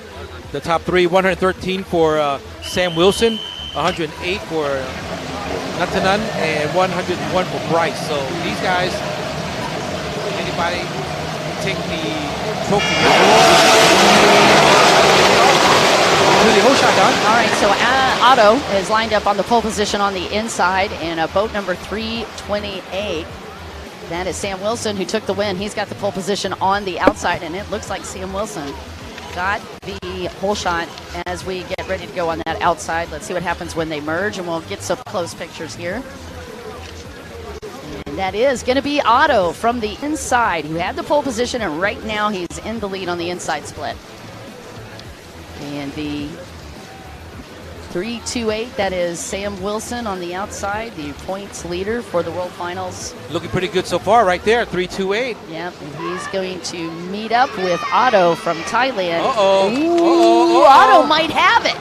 Oh, just that much. Sam Wilson's going to shut the door, takes a quick look over, make sure he's got a clean pass. Otto's not done with him, though. Otto's like, you know what? No, I'm going to take this. Otto, Natanan Kinapan, just took the lead. Gentleman that came into this in second place with 108 points just jumped into the lead. He knew exactly what he needed to do. Well, this is going to be a good one here. If he can hold on to this position for the final moto, this will be real good for him. Yeah, and let me just share with you, Sam cannot afford to go back beyond third, especially if either Otto or Bryce leads. And right now, that is the position that Sam finds him in. While he stays in second, he's going to have the chance to take this overall. Sam Wilson out of the UK, 14 years old, from St. Anne's, England, is poised for a world title.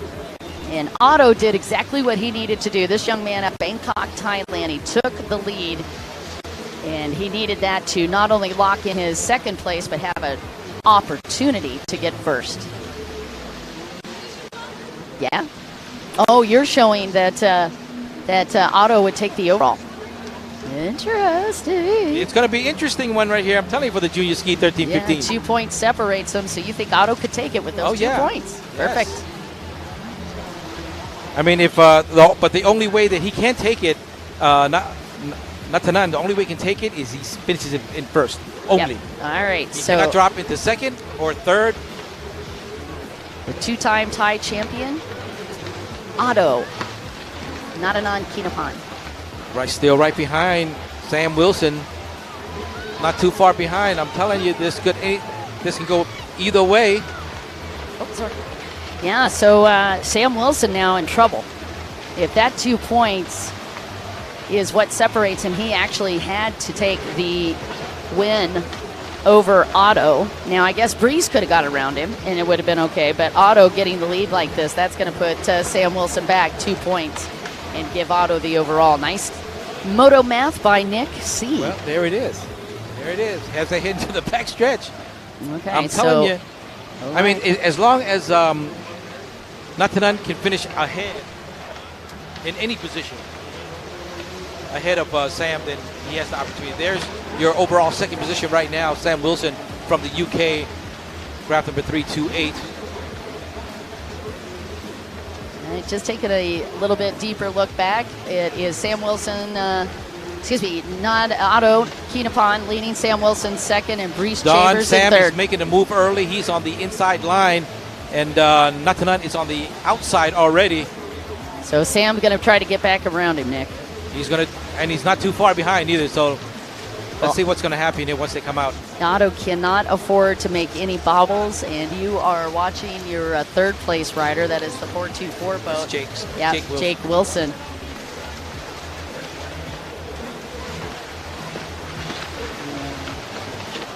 Wilson right up in that mix. Sam Wilson. Or excuse me. Yep. Sam Wilson with the opportunity. Did he do it? Didn't do it, though. He didn't get do it. around him. Couldn't get around him. Just a little bit off. He's still got plenty of time. That's craft 424. That belongs to Bryce Chambers, Don. Yeah, Bryce was in third, was my understanding. And I think he is still in third. Yep, I think he is. All right. Bryce Chambers, who had a third in the first. Let me just run him down. He had third in the first moto and a second in that second moto, giving him 101 points. And he is also setting himself up for a podium finish today. Oh, definitely. But right now, as we speak, the action is still with the top two riders of the Junior Ski 13-15 4-stroke light between number 328 and 211, Thailand and Great Britain. Yep. Breeze Chambers in third. Is that And Hendrick Smith up there in fourth, I believe. He's in craft number 107, am I correct? Let's just take a look. 107 looks like that might be a number change. Let me just look out here. 107 is Hendrick Smith, yes. Yeah, All right. He had a number change, but yes, Hendrick Smith. Oh, he's in fifth, though. Hendrick Smith, Yep. overall, And, from the United States. and Hendrick Smith looking good. Hendrick Smith out of the South and a part of the Naughty Water Tour. Working his outside line of the course. Yep, Hendrick's actually a bull rider as well. Or rides the rodeo, yeah. Well, he's that's a rodeo. impressive. Yeah, it's very impressive. Yeah, and he's good. Not just a bull rider. He's actually quite good in competition. Hendrick Smith, you're watching on the fifth place spot on the number 107 boat. And Hendrick's actually did good in Moto, well, not just Moto 1, but Moto 2. His overall score right now in fourth. And With he the- is close. He's got a 76 76 points overall. points. It'll be a little tough to get him on the podium at this point, but still a good ride for him. Hendrick Smith. Watching Natanan Keenapon, a.k.a. Otto. Well, he's not letting them loose right now. They're getting still pretty close between those two. 211 and 328. Great Britain and Thailand going head to head as they head into the option once again out of the backstretch of the course. All right. Natanan, well, let's see if he's going to take the outside again, Don. All right, Breaking off Natanan. on the inside is Sam All right. Wilson. A.k.a. the Mighty Mouse, Sam Wilson taking the inside. And Natanan Keenapon, a.k.a. Otto, goes to the outside. He looks solid on this setup of turns. Very tight, very technical on the outside, but they just felt like they're a bit more in the groove. There's Sam Wilson in second, 328. Seems like he had a little difficulty getting around that buoy there, a little slow. Yeah, I don't know. I thought he looked pretty smooth. White flag does come out. Wilson saw it. Now the pressure Is on. just tripled on the 328 boat, Sam Wilson. That is going to add a whole new level of panic underneath both those helmets. Natanan did exactly what he needed to do. But looking at the field right now, I think Sam still has a chance. He's not too far behind. Not to none. Oh, As Mighty they work Mouse the right and side Otto there. going at it. Yep, so Sam Wilson and Nadanan are counting down the moments in Otto. That's 2:11, the gentleman in the lead. And Otto actually has got some lap traffic he's going to have to deal with. Oh, he got around him. That was perfect, and he needed to do that before he hit that back stretch. So Otto's got clean water from here to the finish line. All right, there it is, going the final backstretch. Number 211 Thailand. Natanan Kinapan. This is it. This is his final opportunity. As long as he can keep off or keep Sam Wilson away from him A gentleman on the finish. The gentleman that has first race in 2018. They split off once again. Thailand on the outside. Great Britain on the inside. All right, so Otto with this outside. Look at the 211 on the side. That's his actual birthday. 211, and will 211 come across this finish line in the lead? Sam Wilson going to try to break the streak. Sam is watching this title inch away if he's not able to get around him. As the checker flag comes up, Otto Keenapon, pretty clear. You're going to see he's got that run at the front stretch. He takes knows the win. He takes the win. And your new world champion For at the the World Finals. Ski 13-15 four-stroke light category.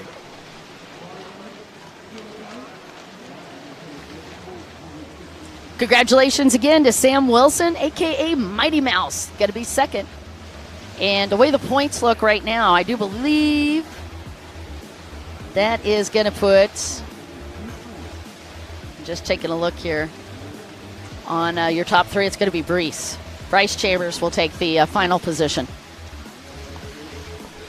All right, so that's going to be your top three. Once again, you're watching Junior Ski 13-15 four-stroke lights. All right, don't forget to follow us on Facebook, Jet Ski World Series, YouTube, Jet Ski World Series, Instagram, Jet Ski World Series, and TikTok at Jet Ski World Series. So, and we're going to take a quick break before we come back for our next category, which is the Proam Ski Superstock, right after these messages.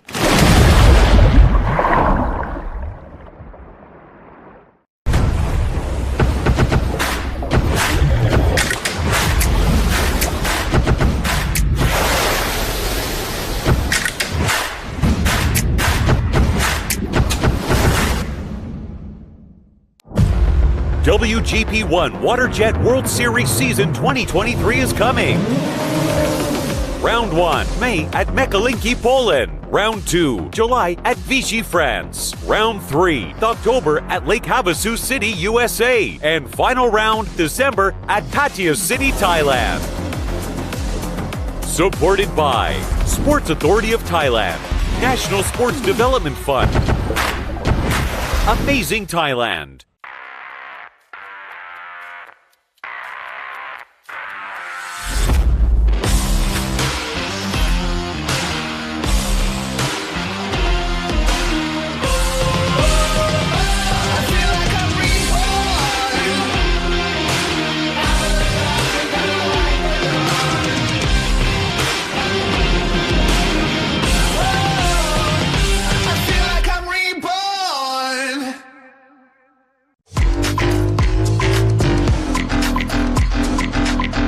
Powered by Jet Tribe.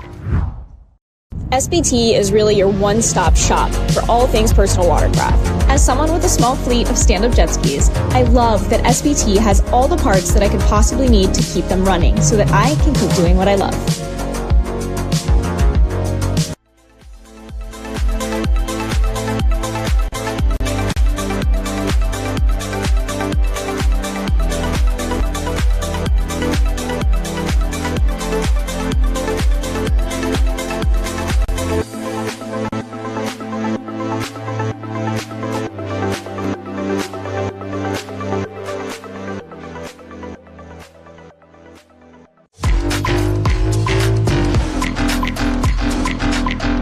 Powered by Jet Tribe.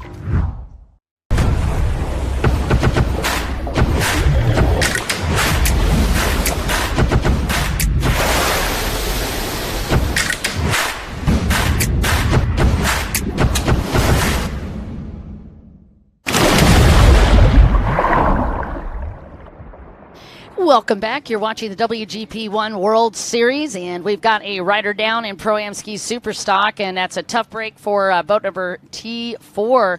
That is Vincent and Kay out of Cambodia.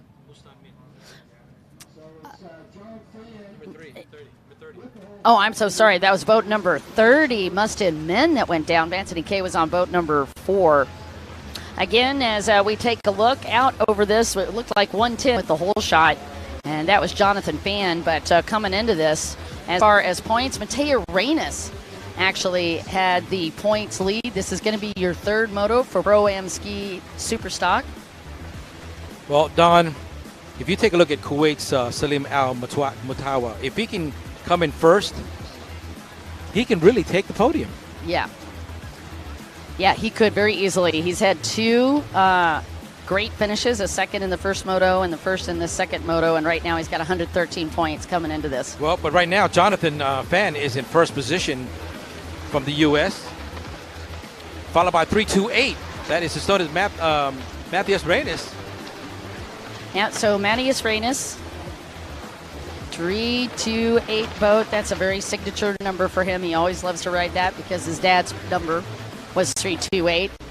He is your points leader with 113 points for the World Finals titles.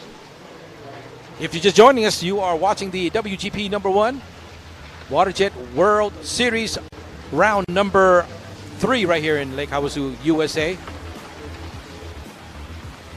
And on the first lap, it was Jonathan Fawn and Mateo Reynes and Mustin Men. Your top Don, three. And here's your recap. That's right, but we're going to have a chance to see the whole shot. So Mateo Reynes was the pole position on the inside, and boat number 78, that was Salim on the outside on that. And it looked like you had boat number 30 with the whole inside, Mustin Men. That's back to live action, Don, number 20. And that is Salim Al-Matawa on the number 20 boat, and he is, well, actually, he was pretty far back, so he's moved up into the third place spot. Well, let me check that out for you. Okay, because he originally started in 5th. So Salim Al-Matawa is on the hunt. He was second in the points with 108 points coming into this, and right now he was 4th. Started in 5th and has already moved up to 4th for Salim Al-Matawa. It's going to be pretty hard, Don, I'll tell you, because Matthias, he's already up in second position. He's not going to lose that position for nobody. No, and unfortunately he's got Marlon Tick in front of him, so Salim Al-Matawa's got a lot of work to do. Marlon Tick, if you remember, was giving him a hard time last time trying to get around. So again, your top 4, Jonathan Fan, followed by Matthias Reynes, and then Marlon Tick, and then Salim Al-Matawa. That's your top 4 as we work our way through the first couple of laps here. And Vincent K, Don, from Cambodia in craft number 4, is in 5th position right there. Johnson and K comes into this in the 7th place spot with 72 points. He had a really tough one in that first moto. He ended up in 7th and got a 5th in the second moto. So Vincent and K having a tough go in this, but he has already had a couple shots at a podium, and I do believe he's going to get some awards tonight. You see that? You almost missed that, didn't you? You see that little move? Yep. John Fan is leading. That's why 160. That's Claudio Riverola. Yeah. Currently in 6th position, Don. Did a little water sample in Lake Havasu. It's like a little duck move there. A mini Michael Phelps. Back in the water, though, there it is. Number T30 from Cambodia, Mustan Min, was able to get back in the game. Yeah. Mustin Min needed that. Mustin Min rides for Cambodia. And Mustin Min is back in 7th right now. All the way to the back. Ouch. All the way in the back row. We are halfway through already, Don, for the Proam Ski Superstock category. All right, no change so far in the top 4. It is Jonathan Fan, followed by Mateo Reynes and Marlon Teek, and then Salim Al-Matawa. Yeah, it looks so easy for Matthias Reynes, Don, from Estonia. Yeah, but that's Vincent and Kay hunting down Salim Al-Matawa. Man, if Vincent and Kay gets around Salim, that is going to put the hurt unit on Salim for points, because he's at 108 points. And that would actually help out Marlene Teek. If Marlene Teek actually is up in 3rd right now with 96 points. So if Fancy Decay gets around Salim. That's going to Oh, that's good. it's really going to threaten push him off the podium. Oh, you know what? Let me Well, go ahead and do some math for you. I'll be with you in just a second. Could you? I've got Yes, a I will. calculator right here. No, I use my brain. Oh, wow. Well, I don't have one, so I'll just use the calculator. All right, unofficially, if it doesn't change, I have it as Mateo Reyes in the lead overall. Salim Al-Matawa so far in second, Marlon Teek in third, John will be fourth. That's unofficial, though. Let's see what Nick comes up with, because he outmatched me on the last one. Watching Mateus Reyes. Either way, I would suggest that both of us are probably going to say Mateus Reyes has got this, unless we have a massive upset on the water. Mateus Reyes, as we watch Pro-Am ski Superstock. Mateo Reyes is on the charge right now in this final couple of laps. A rider from Estonia, Mateo Reyes. He's got to be feeling pretty comfortable right now. You're watching the Pro-Am ski Superstock class, and Mateo Reyes, 11-time world champion, now 11 Euro champion and 11-time world champion. His first race only in 2011, and all of this from a gentleman that's only 18 years old. We're talking about the rider from Estonia, Mateus Reyes, as we round out the last couple of laps here. Who's going to take our overall? Nick, how's your math? I don't know if it's correct, but I'm pretty close, I think. Okay. I mean, if my man Salim Al-Matawa comes in fourth overall here, he will probably get about a total of 151 points. It will be enough, because if Martin T comes in third, his points is still not enough to overtake So it looks like Salim then, Matawa. So So- it'll be 144 to 151. okay, perfect. So Reyes leads with 166, so he'll take your overall. Salim Yes. Al-Matawa will take second with 151, and Marlene Teek There you go. will have 144. There you go. All right, there's your See? top three. So we agree on this one. Hey, that means we passed the test. All right, so Marlene Teek got to be feeling good. He's on a rental. That's actually Mike Cliffenstein's boat that he is aboard. And Marlene Teek making that boat look awesome. Speaking of awesome looking boats, you can see all the boat traffic starting to pick up as the weekend hits us here in the U.S. All the boats love to come out and watch the racing, and you're going to see a big lineup of them on that backstretch. Well, especially when the professionals go in there and start racing head-to-head for the weekend. Yep. You're going to see more boats out there. Now, the one person that can't move back, I know, look at that speedboat. It's a cigarette boat, as they call it. Jeez. Now, Marlon cannot fall back. Marlon has to stay where he's at right now in third. If he falls back, Jonathan Fan could actually get around him. And that would knock him off of the podium. Well, let's So Marlon's see. got to stick to where he is. But right now, it's looking good. Well, you know what? It's all about timing. Let's see how much time do they have here for this one. We already passed the halfway mark, so we still got plenty of time for the Pro-Am Ski Superstock category. Yeah, this was a big one on time. Let me just take a look at the number of minutos we have to do. There is Jonathan Fan. Well, he's holding on to that first position pretty strong. Yeah, and that's what's helped him get a shot at this podium. Jonathan Fan came into this in fourth with not a lot of points, 81. So he is close to Marlon Teek. Marlon just can't move not back. close enough. Look who's listen to you. I mean, but the only thing, like you said earlier, Don, if Marlon Teek drops one position, it's going to give the opportunity for Fan. All right, 14 minutes plus allowed.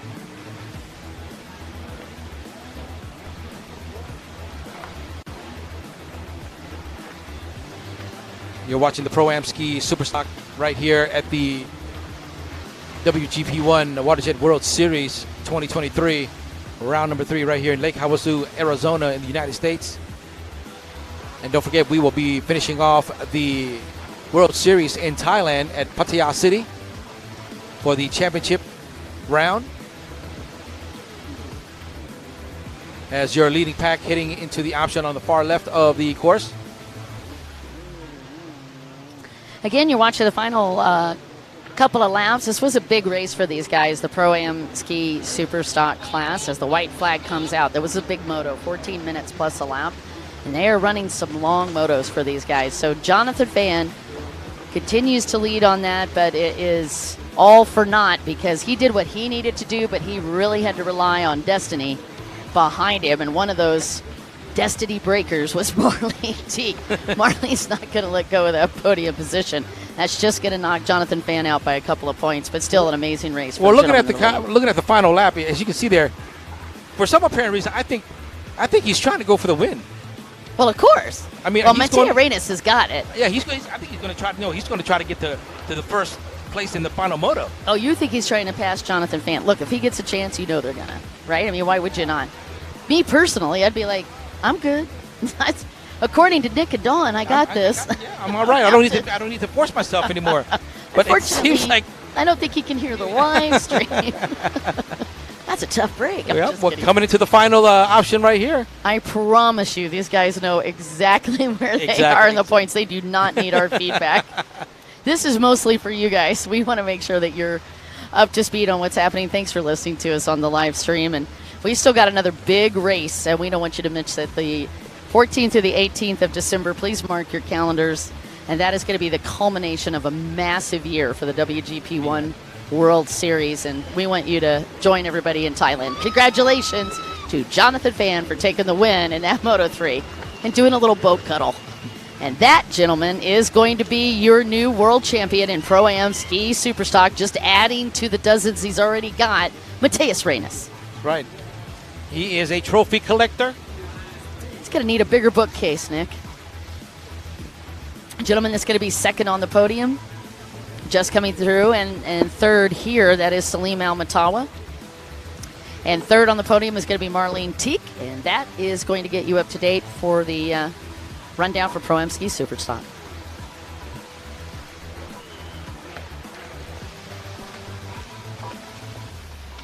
Next up on the agenda is the Proam Women's Ski Stock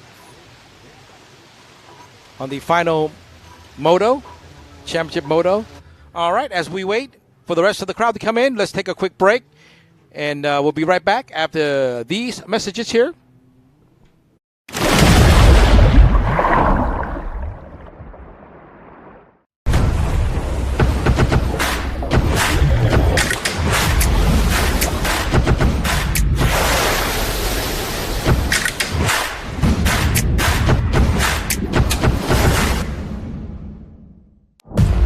WGP1 Waterjet World Series Season 2023 is coming.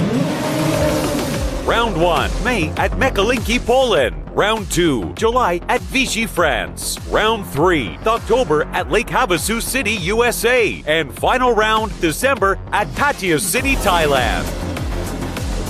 Supported by Sports Authority of Thailand, National Sports Development Fund, Amazing Thailand.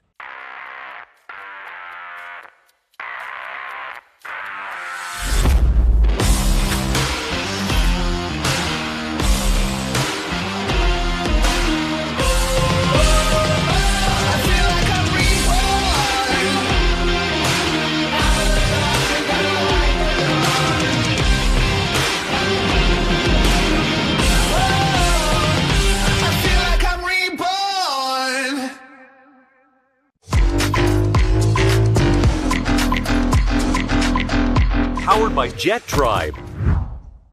SBT is really your one-stop shop for all things personal watercraft.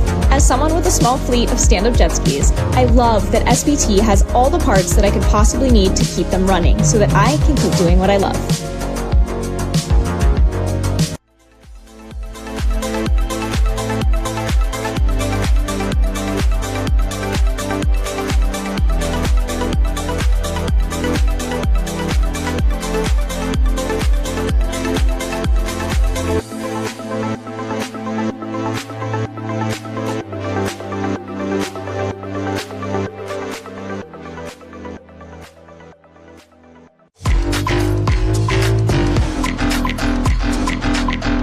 Powered by Jet Tribe.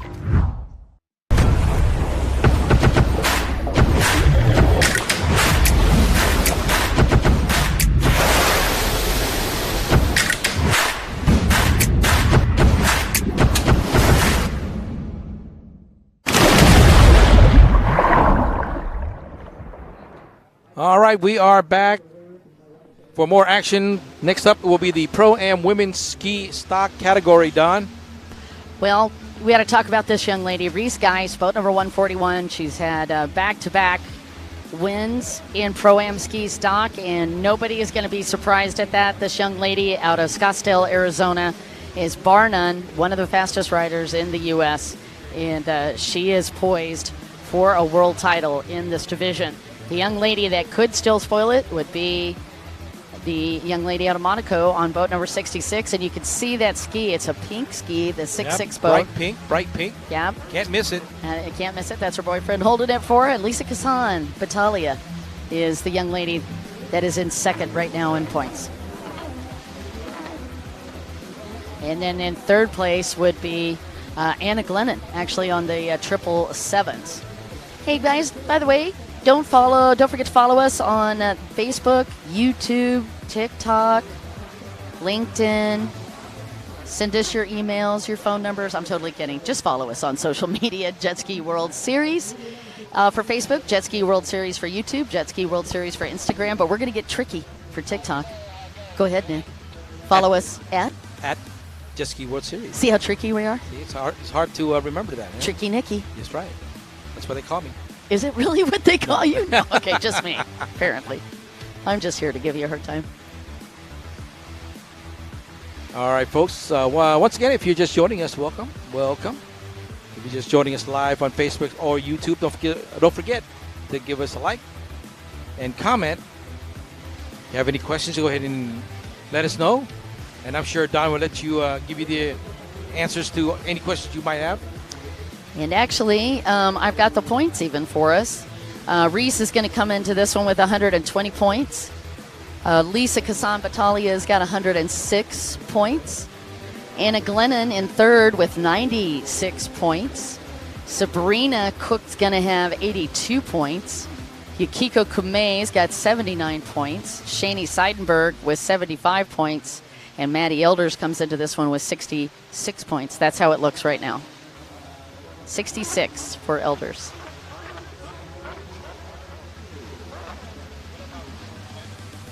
Yeah, Anna Glennon's got 96 points. But right now, Reese Geis has got to be feeling a little comfortable. She's got what? About 14, 120. Yeah, about 14 points difference. So she's got a nice little lead between Reese and Lisa Kassan Battaglia. That's your top two.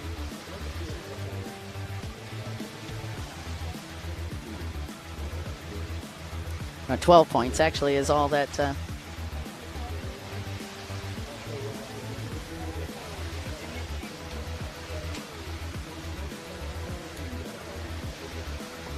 right, you can just see him getting in staging here as we get ready to go. And again, I just want to remind you, just follow us on social media, Jet Ski World Series. That's pretty much the safest place to go, Jet Ski World Series. If you just look that up, even if you go to Google and look up Jet Ski World Series, you'll see all the different places that you can follow the action. Now, why would you do that? Let me share. Well, you know what? You can if you Google it up, right? Jet Ski Google World it up? Series. Yep. You're gonna see your face and my face. Are you serious? No, I'm not. But go ahead, Don. I don't know if you should Google it up. That scared me suddenly. See Angel down there, and one of our great photographers, Charles Gunchard, is down there taking pictures for us this weekend. Well, before we get started with that Pro-Am women's ski stock, let me thank my sponsors real quick. IJSBA, SBT Short Block Technologies, Yamaha, Kawasaki, Sea-Doo, Riva Racing, Blosian, Solace, Anderson's Power Sport, Commander, Ride Now, and VP Racing, Don. Yeah, really excited to see all of our sponsors out here supporting us as well on the WGP 1 Series. You can see those sponsors just as a little CG at the bottom of the screen. Don't forget to support all of these great sponsors that keep jet ski racing alive, including Blosian, of course, that you're watching, and even Amazing Thailand, which is going to be our next and mostest, bestest destination because it's our final destination. Exactly. There's number 66, Don. Where is she? Well, we'll get the staging for you in just a second. Where is she? Lisa Kassan Battaglia from Monaco.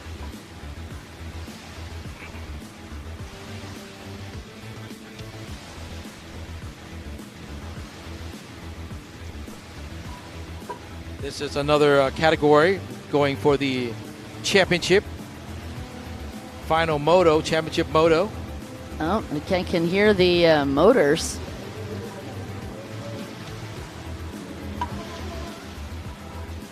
And here's our paperwork.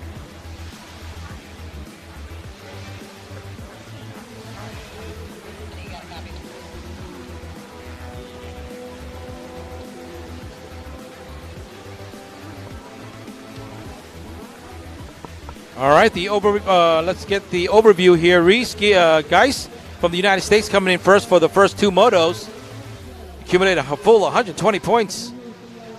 Lisa Calcian-Pataglia from Monaco coming in second for both motos. You have Anna Glennon from the U.S. coming in third so far with 96. And from the United States, Sabrina Cook, once again, 82 in fourth. Japan's Yukiko Kume in fifth with 79. Shanae Sedenberg with 75 points. Mandy Elders with 66, rounding off the top 7 there, riders for the Pro-Am women's ski stock category.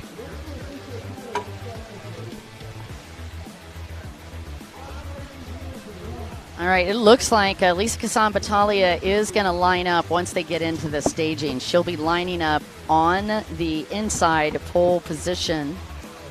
And Reese Geis is going to be on the outside pole position. And Anna Glennon, who's going to be your wild card in this one, is going to be also lining up on that outside position. She's in the out second to the pole position on the outside. And there's Reese Geis as she gets ready to go. Well, I'm still waiting for another hat trick. So there's only one rider that did that. So let's see if the second rider can. It's pull off this just hat trick. Ridiculously hard, but I mean, yeah, I could see it happening. It's not impossible. It does happen. It's not impossible, no, but it's not easy. But it's Not impressive. easy. But it's impressive. Well, if you pull that off and take a overall world title, then yeah, I think you definitely are coming towards GOAT status. I mean, you're not there, but you're coming towards GOAT status when you pull hat tricks like that. Well, thank you guys for hanging with us on the live stream. Dave Zier, I see that you have joined us. I know why too, because we got some amazing races coming at you guys. Let's see what else is on our list for today. Right after Pro-Am Women's Ski Stock, we've still got.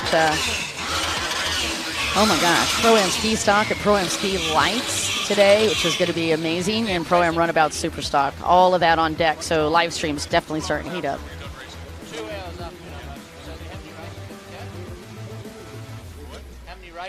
Only 4 more categories left for the Friday competition here at Lake Havasu. Yep, so a gorgeous afternoon and a gorgeous day of racing as well. We've got 3 days, and we're rounding out our final of 3 days. We're going to have the whole weekend to bring you very fast racers, to include all the pros, and, of course, the log jump will be open this weekend as well.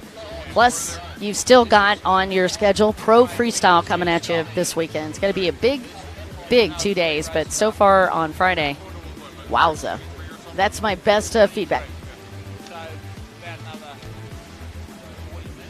In pole position on the inside is going to be Lisa Cassan-Battaglia and Reese Geis on pole position on that outside. And 106, you could just see that nose poking in. That is Maddie Elders. Maddie just had a really tough break in that first moto. She was in the top grouping, 3rd place actually in first moto, and as she came into that first turn, she just rolled that boat right over. It actually looked like they connected, but they didn't. See Richard Ignacio joining us on the live stream as we get the start underway, and an outstanding start for Lisa Cassan-Battaglia. All right, into the whole shot they go for the Pro-Am women's ski stock. Let's see who will be the woman in charge of this one. Yeah, and I got to say, Maddie Elders got another good start on the inside. Got to be Lisa Cassan-Battaglia from the inside. Actually has the whole shot. And that was the exact thing that we were going to have to worry about. There's your wild card. And that is, that is Anna Glennon. But it is going to be Reese Geis coming from the outside with the whole shot. Reese Geis takes it, followed by Lisa Kasan Battaglia. And in third, I am guessing, is going to be, no, it's Maddie Elders. Oh, three, it's actually Sabrina Cook for that third place spot. Yeah. All right, as expected, 141. Geis from the U.S. 6'6" from Monaco. Yeah. Lisa Cassian Battaglia in second. Now here's your top five on that start. Reese Geis, Lisa Kasan Battaglia. Sabrina Cook actually jumped into third, followed by Maddie Elders, and then Anna Glennon is fifth at the moment. Wouldn't count her there for very long, but that's where she's sitting right now. At least on the start. I would imagine that won't stay too long, though.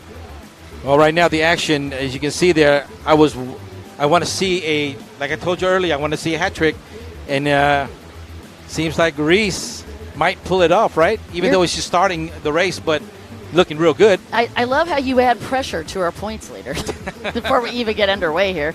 It's not enough that she takes the overall. Oh, no, she has to actually take 3 wins in a row. 3 wins in a row. That's impressive. I'll tell you what, I'll bet you $5 she does it. You know what? I'll take her. Really? You'll take it? I think she will win. Okay, let's get that $5 out here because I think she. Oh, you think she's going to take the win? Well, I can't. We both do that. Yeah. I think we got to find somebody that thinks she won't. Number 66, Lisa. I mean, she's doing great and all, but come on now. She's doing great and all, but. All right, again, your top 3 as they come through. That was priceless. Reese Geis, followed by Lisa Kasan Battaglia, and there's Sabrina Cook on boat number 3. I'm cheering for her, but I just want to see the hat trick because it's so hard to, it's so hard to come by. I mean, you're cool and all, but oh my goodness. All right, again, Sabrina Cook, the lady in third place spot. First race was in April of 2021. She's fairly new to the racing. Really? Mm-hmm. She's doing pretty well, though. Yeah, she is. Well, she's out of Lake Havasu City, Arizona. Well, that's why I live by the water. You need to utilize that for your advantage. Yeah, they do have a tendency to get a lot of extra practice there. And that is Anna Glennon. Anna came into this with 96 points in third. Is that your 777 right there going at it there? Yes, sir. That is the 777. Is she moving up yet, or is she still in fifth? She is. You ought to go follow her on OnlyFans. She's got a big OnlyFans following. Yeah, I know. It's crazy. Really? Then she actually focuses on jet ski racing on OnlyFans. So she's really pushing that sport out there for us. All right, again, Reese Geis, 141. Followed by Lisa Kasan Battaglia. In your second place rider on 66, and that's how the podium's going to break out if we have no change. Well, looks like right there, she's about almost 2 buoys, separates the first from second, right, Don? Uh-huh. I'm about to be $5 richer. Not from me, because I didn't bet against her.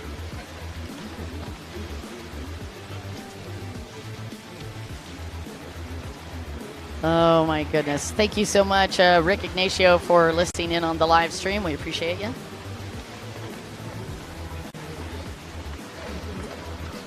Lisa Kasan All right, Battaglia. we have a new position as follows here, Don. Talk to me. Well, we got 365. Now, who is that? That is Japan's Yukiko is in fourth. Oh, Yukiko Kamei's moved up. Great to see Yukiko on the move. But Anna Glennon still holding in fifth. We're already halfway through the moto, just like that, for the Proam women's ski stock. As they head into the option once again. Yep. There's your leader on the outside line. All right, as we take a look out over Lake Havasu City, Arizona, you're watching Proam women's ski stock, and Reese Geis, as we've mentioned, one of the few riders that's got a chance to get a hat trick.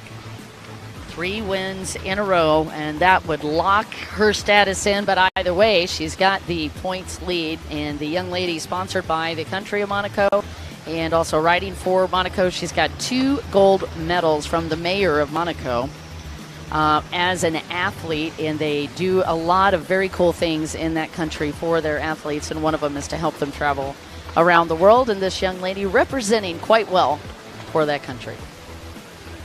I mean, even though it doesn't matter where you finish, as long as you're here for the competition, and if you do very well, I mean, you already representing. Oh, you yeah. know.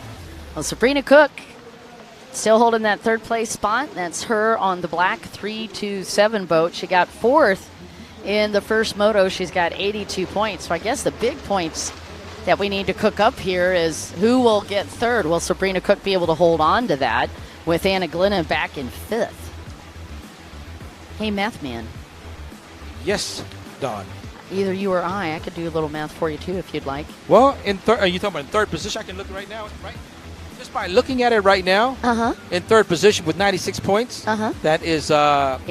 Is that Anna? Anna Glennon? Yeah. Right. Now she's in fifth though on the course. If she stays there, will Sabrina Cook overtake her in points? Yes, she will. She will. Just will edge just a little bit. Just a little bit. Well, the unfortunate part of just a little bit is that is the difference between a medal and no medal. Well, that's what I'm saying. It's just a little bit. That's exactly what I'm saying. A little bit of no medal. All right. Well, fifth place is. Let's just do the math really quick with you.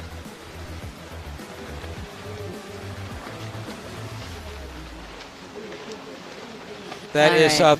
just passing the tower area, number 365. Overall in fourth. That is from Japan's Yukiko Akume.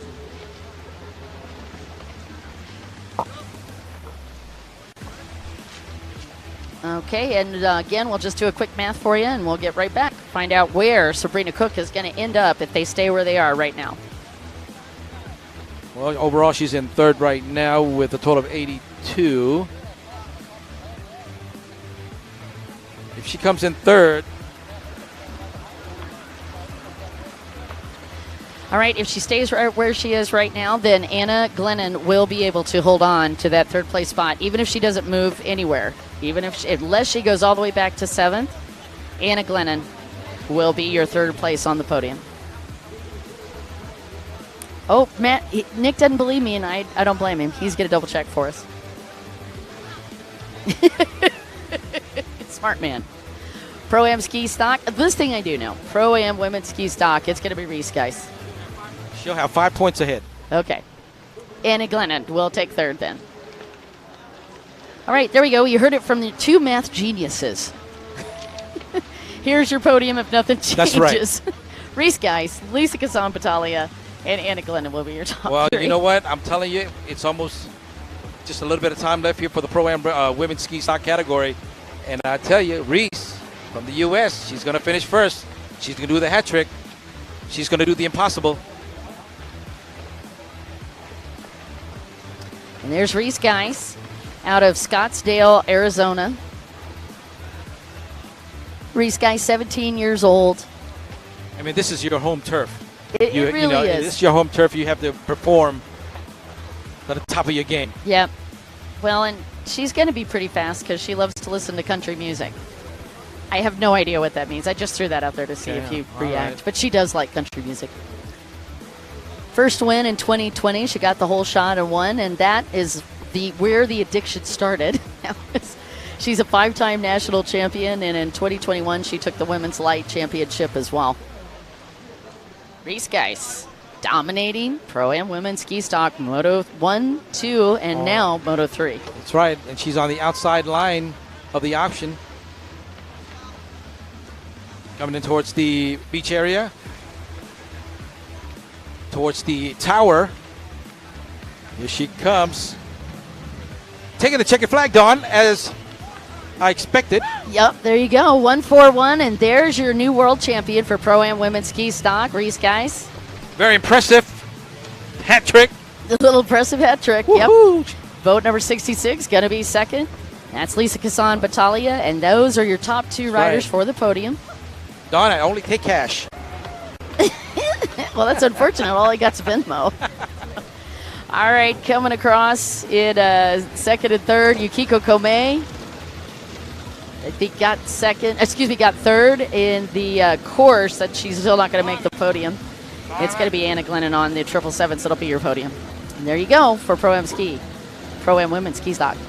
Next up will be the Pro-Am Runabout Super Stock. Moto 3, another championship moto here, coming your way.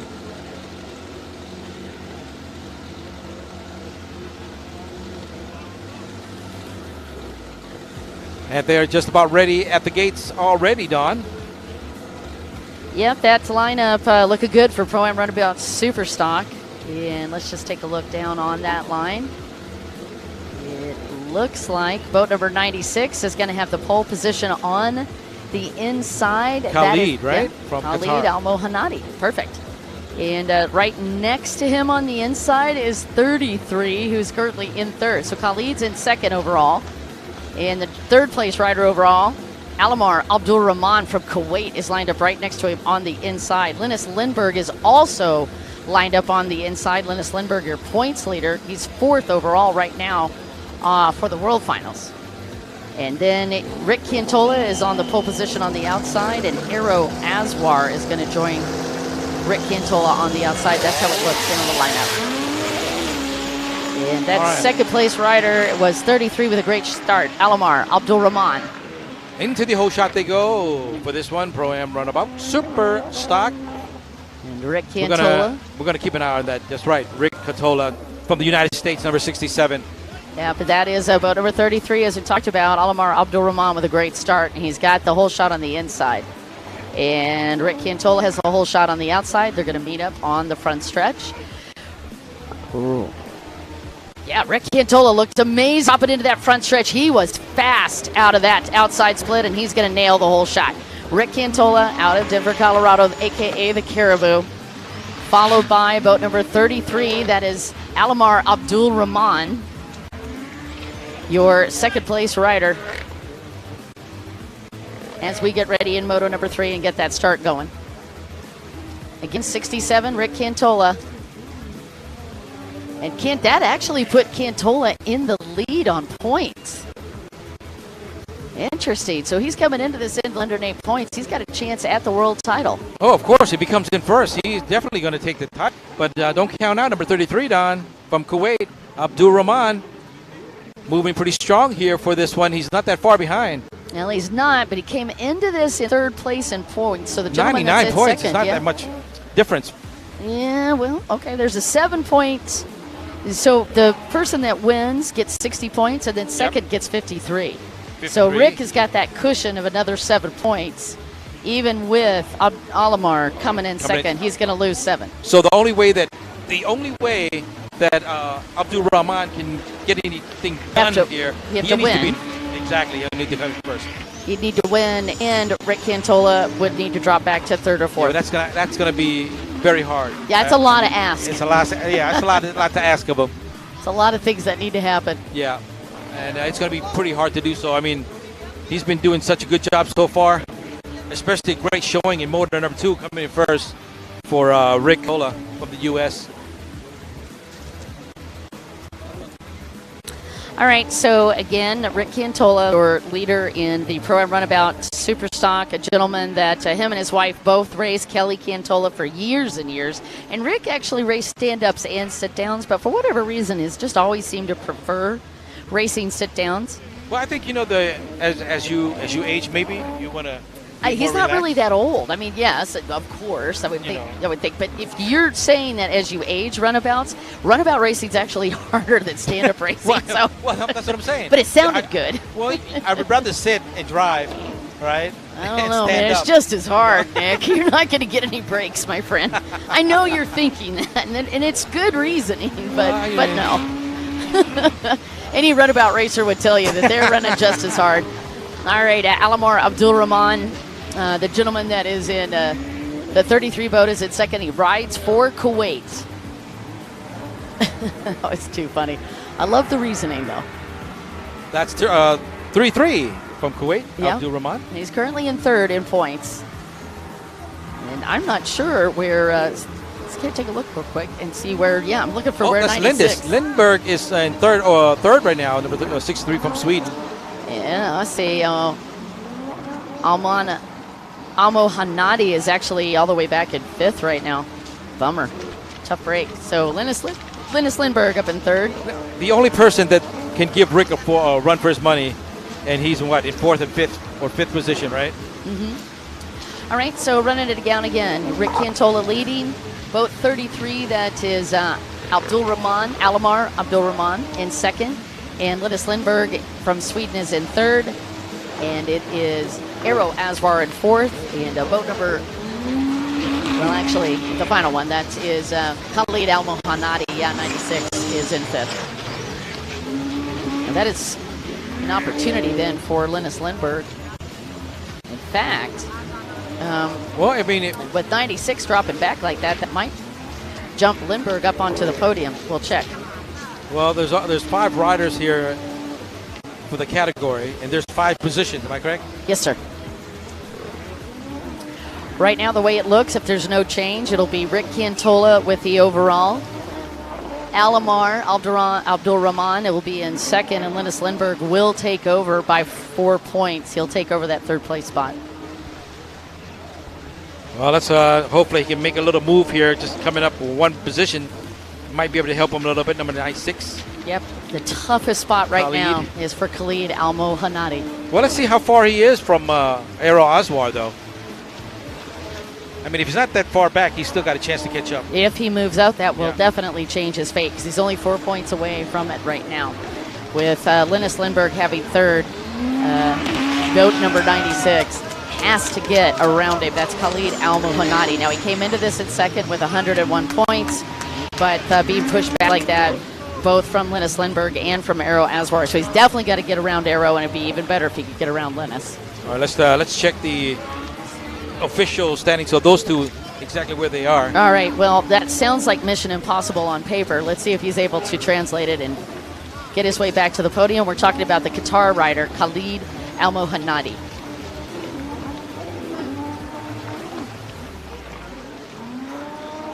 And regardless of that, Linus Lindberg is still leading in points, and Linus just made it even tougher because he moved up into second. All right, we got to change the position right there. Yep, Linus has moved up into second. There's your replay. You're going to get a chance to see your Don. Thank you. Go ahead. All right, here's your replay from Linus Lindberg and boat number 33, Abdul Rahman Alamar. And you can see Linus coming from that outside split, and he just rat-a-tat-tat makes a pass right off the front stretch. Thank you so much, guys. Watching There it is, number WGP 63 once again. That is Linus Lindberg from Sweden. Currently right now holding on to second position. All right, so again, Rick Cantola leading, Linus Lindberg in second, and boat number 33. That is Abdul Rahman in looking third. at the wide picture here, Don, they're telling me that number 96 is pretty way back in the back. Oh, is he? It's gonna Then be he pretty might hard. have had boat problems. Yeah, it's going to be for pretty sure. hard to catch up with Aswar. All right, well, Mission Impossible is mission not going to happen, probably. Probably not. All right, so again, unofficially, because everybody still has to go through tech. So it sounds good on paper when you're watching it, but they still have to get through technical inspection as well. But right now it looks pretty hot for Rick Cantola to take the overall. And then it is going to be Alamar for second and Linus Lindberg for third. Lindberg is making a move on the inside line as Rick will move on the outside. Let's see if he can catch up with him. Yep. Linus Lindberg, or Sweden, on the inside. Will he be able to come up? No, I don't almost, think so. almost, Don. I don't think so. I mean, he's not that far behind. Look at it. I mean, you can use your clock to clock it. All right, let me lose my clock. I'm going to use my clock I mean, on him, he's but I don't pretty know. close. Rick Cantola is not easy to pass. Let's see what happens, though. Look. Linus, if anybody could do it, Linus could. 2.96. See, not too far behind there. No, not far behind at all. Now, once they hit the back stretch, man, that maybe that'll give Lindberg a little time, a little speed there. Let's see. All right, so you are watching the battle now with Rick Cantola, the Caribou, and Linus Lindberg from Sweden. The gentleman that is in second, Linus Lindberg, that is the World Series leader. Oh, and then Rick there it Cantola is. broke. Rick Cantola just broke. And Linus Lindberg moved into the lead just like that. Was this the final lap? No, I don't think it's the final lap. But Oh, the okay. thing That is, made it even worse. guess who's smiling right now? Oh, yeah, exactly. Khalid Al Mohanadi. Al Mohanadi might have just gotten Uh-oh. a gift with Cantola going down. Your new leader, Linus Lindberg. Now, Lindberg didn't have great points. He had 96 points coming into this, and he was in fourth. Oh, he's back in the race. Yeah. Is he back in second? If he's back in second, he's okay. No, I think he broke down a little bit more. Team Aragons shouting it out from the beach. for their buddy Linus Lindberg. All right, This is going to be a good one here. Everything is up for grabs. now Rick Cantola had to get Lindberg. that boat back going if he can. Hopefully he did not go under a tow rope, but if he did, that will really shake your points up because that was your world final Well, champion. who Linus broke. Lindberg about 1 or 2 podiums if he finishes first. So we don't know which position, but he's moved up a little bit. Well, he if he would have can been in finish in third. first. Yeah, he would have been in third. This can push him up into second, Don. Yep, it definitely could. And there's number 33. We was just talking about him. Kuwaiti, Almar Abdul Rahman with the total of 99 points. I mean, he's still in third place or third position. Well, that is going to be real crazy. So Lindberg and Abdul Rahman in second. Aswar now in third, and Almo Hanadi has moved up into fourth. Him in every direction, points-wise and otherwise. And I think that gave Alam Mahadi more gas, and he's trying to get around Arrow. That's right. He's getting closer. Get closer to Arrow, Aswar. I don't know. He's going to pass Arrow. Let's see. He's moving. 3.83 seconds separating him. I mean, he's got time. I haven't seen the white flag yet. He's still got time. That is hard. That is really heart pounding. Again, you're watching the live stream of Proam Runabout Superstock, and the points just got shook because the points leader coming into this, Rick Cantola, broke. All right. And now Linus Lindberg leading. On the option on the outside, Lindberg. I think the action, once again, is between number 67 and 33 right now. All right, so if this stays where it's at right now and white flag is up, so it's starting to look a little bit more solid. Exactly. Linus Lindberg will take the win overall. Alomar second, and Rick Cantola third, Khalid fourth. Are you serious? I am serious. I am pretty He's got serious. enough points? Got enough Linus points. Lindberg from Sweden's got enough Yep, points? he does. Oh, my Lord. Yeah, that 7 points is super helpful. And if Rick we're assuming the Rick Cantola. I mean, if Rick finishes in second, he still is not enough, huh? Yeah. Rick would still podium unofficially.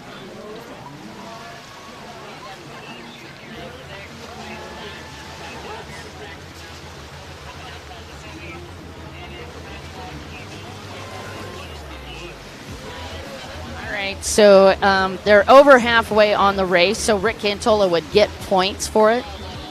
So, yeah, he'll end up in fifth, and that should do it. You want to double-check me? Well, I mean, I'm adding the points up right here. It seems like that Lindberg could be in second position overall, though. Well, looking at it, it looks like Linus Lindberg will get 156, Alomar 152. Because, again, he'd have 7 points. He takes the win regardless That's right. That doesn't on matter. the third moto. So a great job from Linus Lindberg. He pulled him up in the standing. There he And is. Alomar is thinking maybe he got the overall. Well, with the second, let's call Alomar Abdul Rahman with your world championship. And let's put Linus Lindberg in second.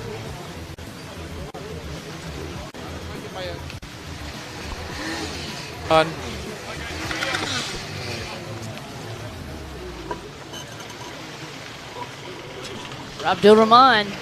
We'll have Abdul Rahman for your world title because I am going to agree with you on that one. And then Linus Lindberg for second. Rick Cantola should still podium. Let's go on to the next one. This is race number 22, Proam Ski Stock. Next up is the Pro-Am Ski Stock category. Simon, I just come back again. Motor number 3. The top 5 World Series ranking, Don, after 2 rounds of 4. Yeah, here we are. When we take a look at it, here's your World Series rankings. Mateus Reynes with coming into this one with 120 points. Emanelli Ortendal in second with 89, and Marlene Teak in third. Salim Almatawa and Dan Hoke. And of them, only Dan not here this weekend, unfortunately for Dan, but the rest of these guys still duking it out. Mateus Reynes looking awesome. And once again, if you're just joining us right here with the WGP 1 Waterjet World Series 2023, round number 3 in Lake Havasu, Arizona, in the United States. And we're going to finish up round number 4 of the World Series in Thailand, in Pattaya City. Will be the championship round. Oh, wow. That's going to be so awesome. 3-2-8.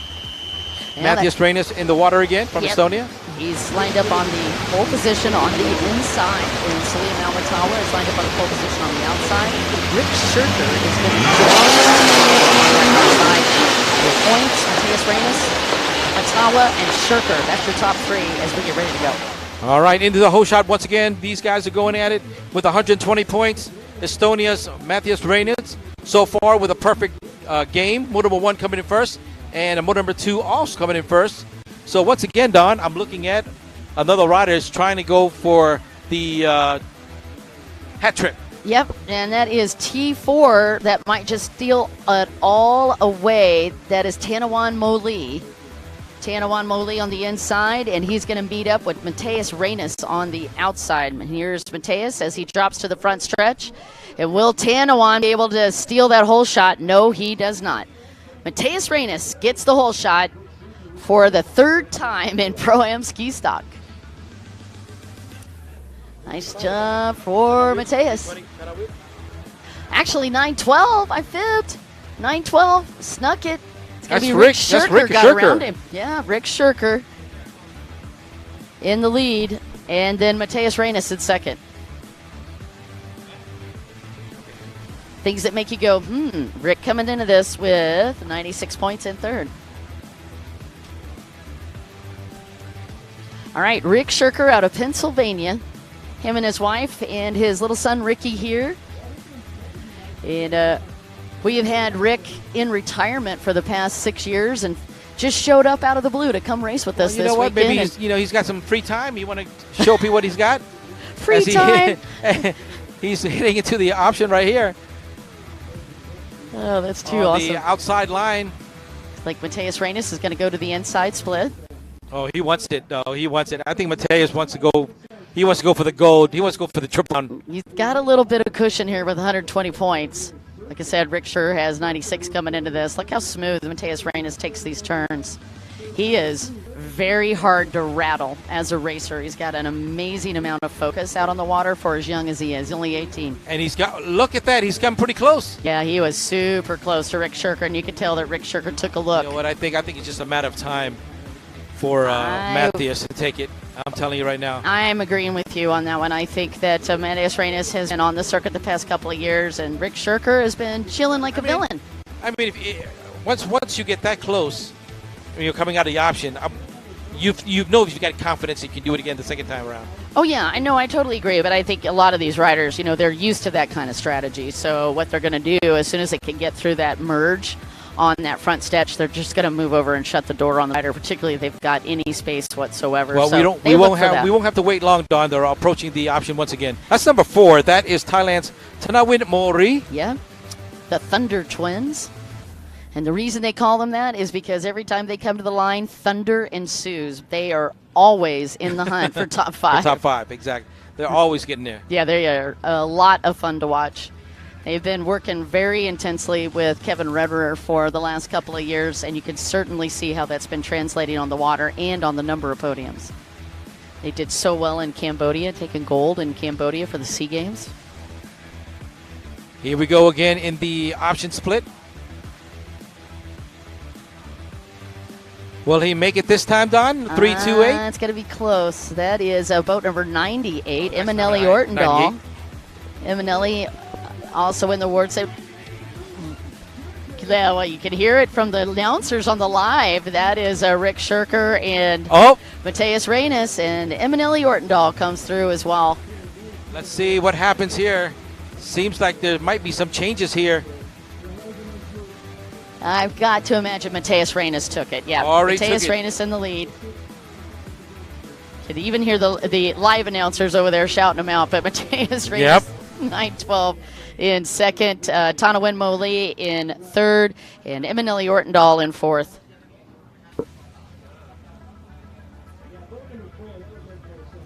And there again, your leader, Mateus Reynes. Nice job, nicely done. We were just talking about that earlier. Remember coming out the option? Yeah. You know, I think he was. Oh, you saw it. Yeah, you talked about it. Yeah, he was confident. All right, again, Mateus Reynes, followed by Rick Shirker, Tanawin Moli, and then Eminelli Ortendahl. And that's how it looks out on the track at the moment for Pro-Am ski stock, and this was a really big class. Don't forget to follow us for all the action, Nick. I know you're following, but I need to follow on Facebook, Jet Ski World Series, right? Yeah. YouTube, Jet Ski World Series. Okay, Instagram, Jet Ski World Series. TikTok, at Jet Ski World Series. Yes. We are such goobers. Well, you know what? Don't forget, just go ahead and follow us, like, subscribe, do all the good things that you're supposed to do on the internet. Click that button. That's click, right. Click. Click, click. Send out messages, questions, feedback. There's Rick Shirker, second place. Don't forget to give us a comment from Pennsylvania. If you're watching the live feed. On the 912 boat. That has been his number his entire race career. Came from the East Coast. Not too far from where I live. No, He's exactly. From Pennsylvania, right? Yeah. And actually, I'm a Virginia guy. He was one of the 8 balls for many years, the Region 8 in that series. He raced that series a lot. And he was at the World Finals, did the national tour. There's your third place, Tanawin Moli, one of the twins. Tanawin Moli, what a superstar these twins are. All right, your top 2 heading into the option once again here. Oh, as we're going, you could hear the screaming. I think 2 and 3 are going at it right now. Okay, so I think that it's is Tanawin Mori Shirker going on the inside line. and Tanawin Moli. I'm not surprised. Okay, you're watching Tanawin Moli, and he is on the inside. Will he be able to catch up with Shirker? I would imagine. If it doesn't change right now, Tanawin Moli coming out of there nicely. Reynes, Shirker, and Matawa is how it stands right now. Matawa in 7th currently. Emma and then Tanawin. Well, we got one more category after this one. Our final category of the day.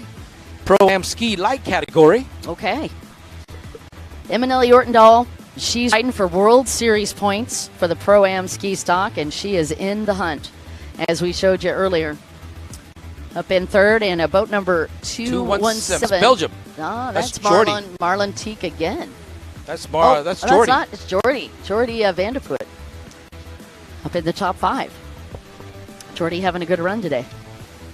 Where was he in the first couple of motos there, well, Jordy didn't do as good. He had a little bit of a breakdown, but he was in 6th. He's out of Belgium. 6th position. And there is the replay for Eminelli Ortendahl. That was Emma making a move to get into the top 5. Once again, the wide shot of the option on the far left of the course. And Emma is right behind Tanawin Moli. So she's running up in 4th, Vanderput in 5th, and Tanawin Moli is at 6th. So the twins are in 3rd and 6th right now. Tanawin and Tanawin Moli. Tanawin on the 3rd place spot at the moment. It's looking real good for Estonia's Matthias Reynes. So far in moto number 3, holding strong in 1st position. That's why 912 in 2nd from the United States. Rick Shirker trying to hold off Thailand's Tanawin Mori. Yeah, this young man. Not too far behind either. Oh, you saw that? He looked back too. Shirker looked back just to make sure that he's not being tailed too far, too close. Yeah, so it's not just about the World Finals points, but Emma is trying to put more space between her and Marlon Teek for the World Series because they're only 2 points away from each other. All right, let's take a look right here once they get into the option area between Shirker and number 4, Tanawin Mori. Yeah, Tanawin lives in Pattaya. He's a student. Says he dislikes losing. He's on the inside line, too. Oh, is he? Awesome. Shirker's on the outside line. Tana Nguyen with 4 titles coming into this one. All right, let's see if he can do it. Uh-oh, they're approaching the final lap, too, Don. Oh, white flag is out. Tana Nguyen, who is in 3rd place This is on the track. That's right, their final opportunity. If you want to make a move, you got to do it here. That's it. Yeah, and you know what else? This is close for the World Series rankings as well. Tana Nguyen is 8th in the World Series rankings. So if he's able to get and hold that 3rd place spot, it's going to give him some extra points, not just for here, but for the World Finals as well, for the series. It's going to move him a couple of notches. Yes, sir. At least. Yeah, it will definitely help. His first race, he was only 7 years old. We're talking about the twins. This is Tana Nguyen Mo Lee. Yes, I remember those two when they started. Oh, I imagine. Yeah, you've been watching their entire career too. Mateo Arenas is the man to talk about at the moment with 1st and 2nd moto wins, and right now just a little backstretch as he continues this domination. As Nick says, he's got a hat trick in the making.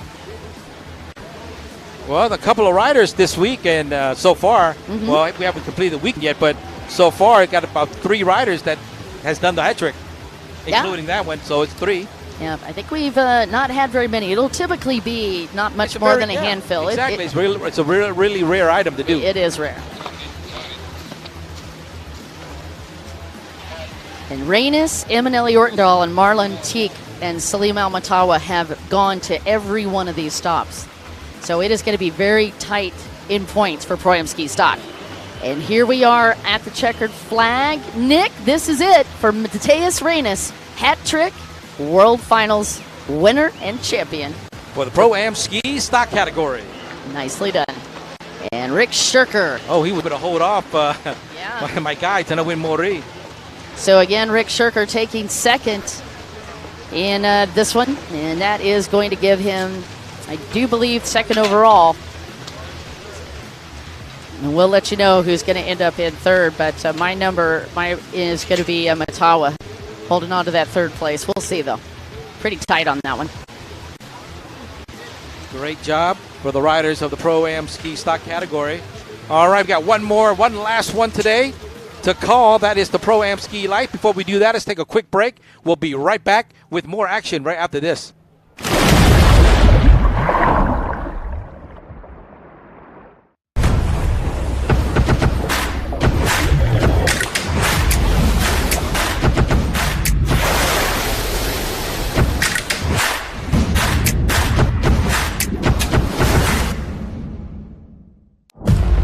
WGP1 Waterjet World Series Season 2023 is coming. Round 1, May at Mekalinki, Poland. Round 2, July at Vichy, France. Round 3, October at Lake Havasu City, USA. And final round, December at Pattaya City, Thailand. Supported by Sports Authority of Thailand, National Sports Development Fund, Amazing Thailand.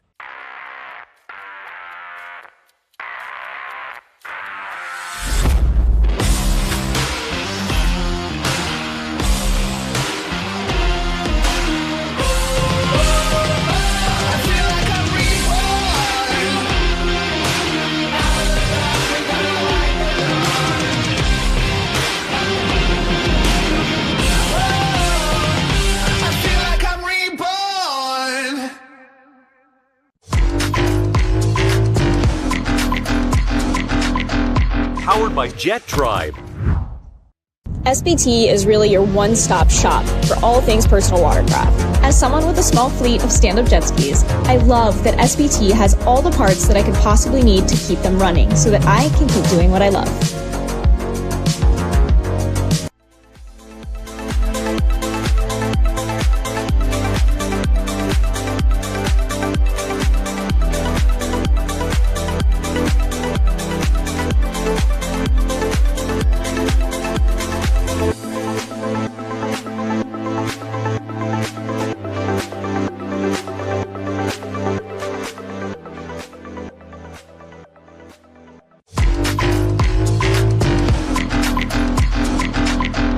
Powered by Jet Tribe.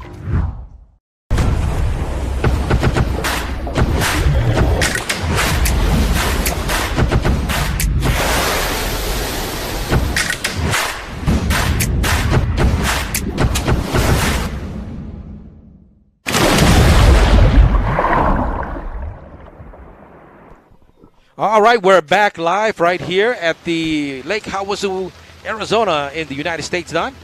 Yep, and it's a huge lineup. Coy Curtis comes into this with the points lead, and it's really close between him and Jeff Hansen. He's got 103 points. Jeff Hansen has 101, and in third, Devin Farthing with 99. And Tyler Kennedy in fourth with 91, and Mateus Reynes with 69 points coming into this one. Back in the water. I mean, he must be exhausted. I'm telling you right now. After taking that win, just took the win just a minute ago in Pro-Am Ski Stock. I mean, don't blink on this one in the Pro-Am Ski Lights because these two are going, directly head-to-head.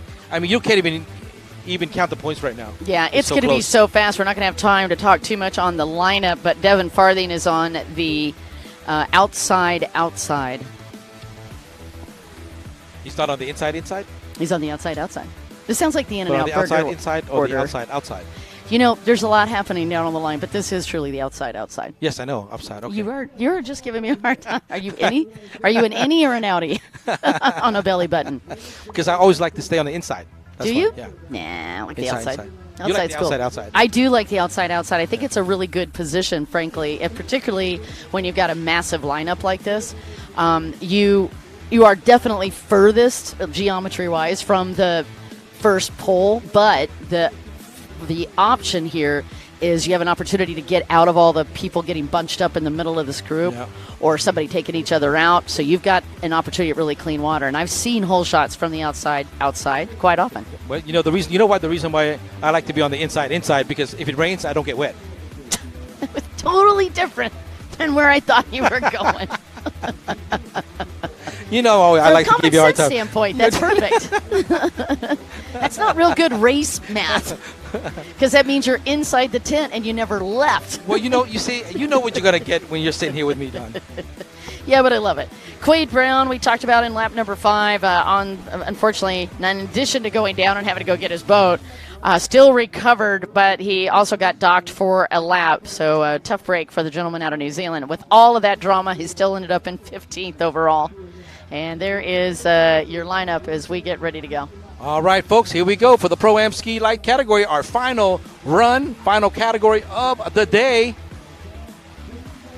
You're going to get a chance to see who will be the champion of this category. And it's all up to that guy on the tower. So when we go to taking a look at this lineup, I'm thinking that is Coy Curtis on the inside. And I can't really tell. We weren't able to catch the numbers on it. But if I were a guessing woman, I would tell you that 23 was Coy Curtis. Coming off of moto number 2 in first position, Don. He's got to have some confidence under his belt right now. Oh, I would imagine, yeah. Yeah, plus he had an amazing win yesterday, which you watched. I mean, but I'm still not going to count out Devin just yet. These 3 riders, their points are so close together. It's up for grabs right now. It is. Yeah, it's going to be very tight. Whoever finishes first, let's put it that way. 22 riders on this lineup. Big lineup. Did you say whoever finishes first? Yeah, I mean, literally. Literally. Between these 3 guys. Yeah, it's that close. It's that close. Yeah, only 2 points between Coy Curtis and Jeff Hansen. Those are your top 2. So basically, if you're in third place, you better fight. You got to fight for that position to get up in there first. You know how it feels. You used to ride. I did, yeah. I was never in this caliber, though. Doesn't matter. Yeah, but you rode. I can tell you how it feels. Yeah. It's definitely crazy. That's why I was talking about. Yeah. It's the feeling. That's why I was talking about the runabouts. I mean, I haven't raced a runabout, but I've been on the race machines. Yes. And had the opportunity to test some of those boats, and I'm telling you, they will stretch your arms about 4 inches if you're not locked in. I have ridden for fun. You know. I have done it for fun, and it hurts. Best definition I've heard so far. Because I don't get the opportunity to go out there all the time to work out the muscles and stuff like that. Yes. I'm just out there for recreational, and they tell me what to do, and I try to do it. And then after you get off the thing, it just hurts the back, the shoulders, and all that stuff going on. It does. It is a very hard. All right, into the whole shot they go for the Pro-Am Ski Light.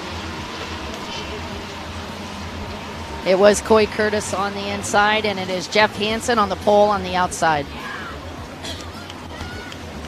All right, let's see what Coy Curtis can do. Oh. Ooh, we got that stolen away. That is boat number 73. Uh-oh. I am What looking is that, for 73. 73? That was an upset, or 76. Jonte Butterfield, maybe, and there's 23 on the outside. Oh, we have an upset unfolding here. That's from New Zealand's Corbin Farley. Is that Corbin Farley on the outside? Yes. All right, we got the yellow flag. I mean, the yellow flag, the green flag here. Who is that up in front? Is that 73 for sure? Oh, you know what? That's Oliver Morris out of New Zealand. You have New Zealand in the top two. Oliver Morris with a hole shot, and that is an official upset. What is going on here? Where are my top three? Where's the boys? That's right. Where are the Where's boys? the other boys? All right. Well, you know what? Let's just let them ride for about a half a lap, and then we'll see where are the boys. That's Corey, Jeff, Devin, those guys. All right. You know what? I'm even going to include Tyler Kennedy involved in that one, too. Oliver Morris with the hole shot, followed by Corbin Farnley. Both of them riding for New Zealand, and they have got to be incredibly excited. In fact, you got 4 riders out of here from New Zealand. We got Oliver, we got Caleb, we got Caleb, not Caleb, Caleb. We got Quaid, right? Uh-huh, Then we Quaid got Brown. Jonte. It's too crowded down here. All right, head into the option. All right, 419 is out the race. Oh, that's huge. That's Jeff Hansen getting towed in, and he was second.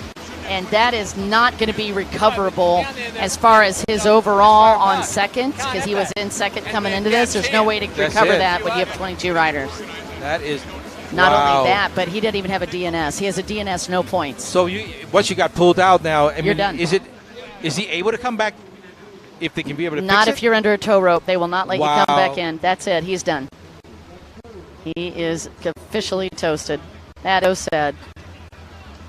All right, so Jeff Hansen has now left open gap. With him moving out of it, he was in second, and that opens the gate for both Devin Farthing and Tyler Kennedy and Mateus Reynes. Well, but the thing is, we have to see where these guys are right now on the course, right? Yes, we That's do triple need to five do that. already there from the U.S. Maddox Hayes. All right, so 73. Oliver Morris, Corbin Farnley, Mattis Haynes is in third, and Andrew Hubert Laurie is in fourth. Boat number 11 in fourth. All right, And Devin Farthing is in fifth. Hendrick Smith in sixth. Oh, here we go. I'll put this over there. Yeah, no, this is one lap back, mind you, but still. And Coy Curtis right now is at seventh. Oh, that is not good for Coy Curtis. And, we got some boats going down as well, but. All right, I have the official. Yeah, go for it. I have the official position done. Okay. Number 23 is in first place overall right now. All right. Then we got 555 in second. Okay. Okay. And then we have number 73 in third. 73's moved back to third. Number 19 is in fourth. Okay. And then we have 418 in fifth. And that is Tyler Kennedy. All right. Well, that's the only one guy left up there on the top three that I see.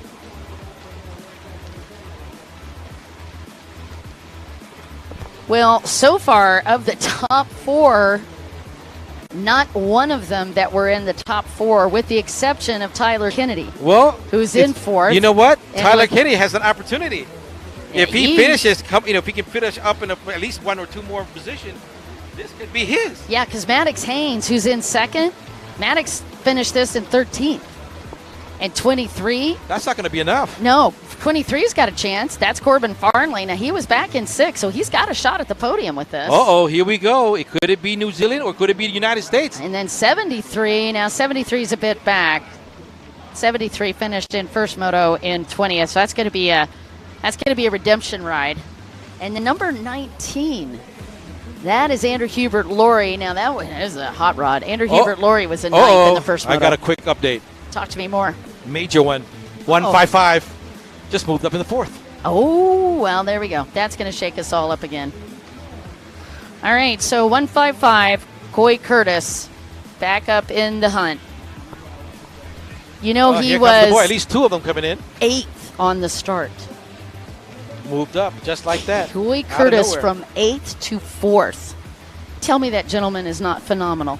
All right, right now he's on the inside. Okay. And number 73 is on the outside. All right. That's his next victim, I guess, as we're just about halfway through the Pro-Am ski light category, Don. Now, you're saying 73, but you mean 23, right? Corbin Farnley? 73. He's in 3rd position. He's going after the 3rd position. I see. Corbin's going after Oliver. So Oliver Morris and Coy Curtis going at it as Coy Curtis trying to get an opportunity to prove his fate, and he is trying right there, and he goes a little down, and that was a tough place to go down. Really tough place. He fell off the water. Well, he wasn't the only one. Oliver Morris went down as well, Coy but Oliver Curtis. recovered quickest. Wow. What is going on here? Let's go, guys. Oh, and log jump officially open. Uh-oh.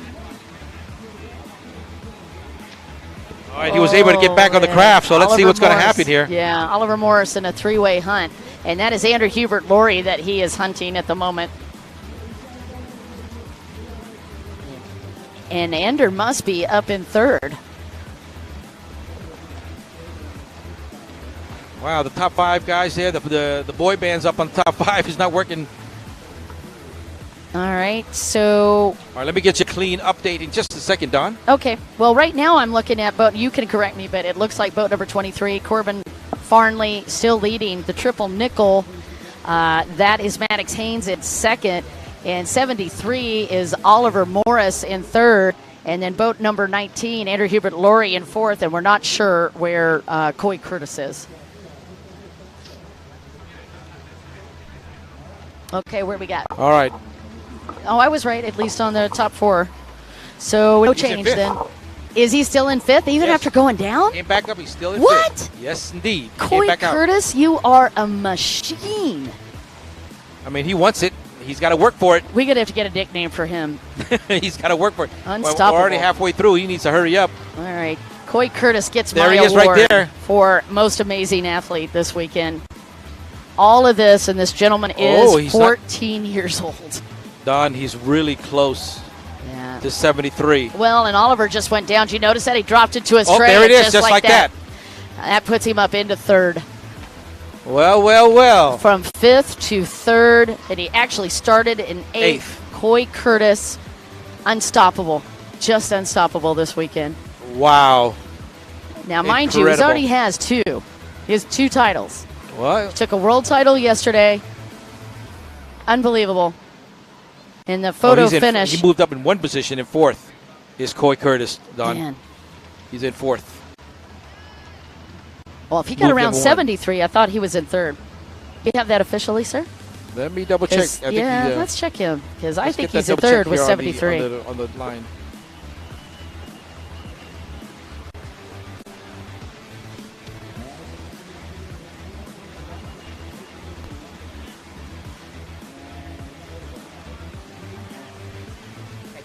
Alrighty, so again, boat number 23, Corbin Farnley leading it with boat number 555s. That's Maddox Haynes riding for Naughty Water, is in 2nd. All right, and number 19, that's Andrew Hubert Laurie in 3rd, and then Coy Curtis in 4th.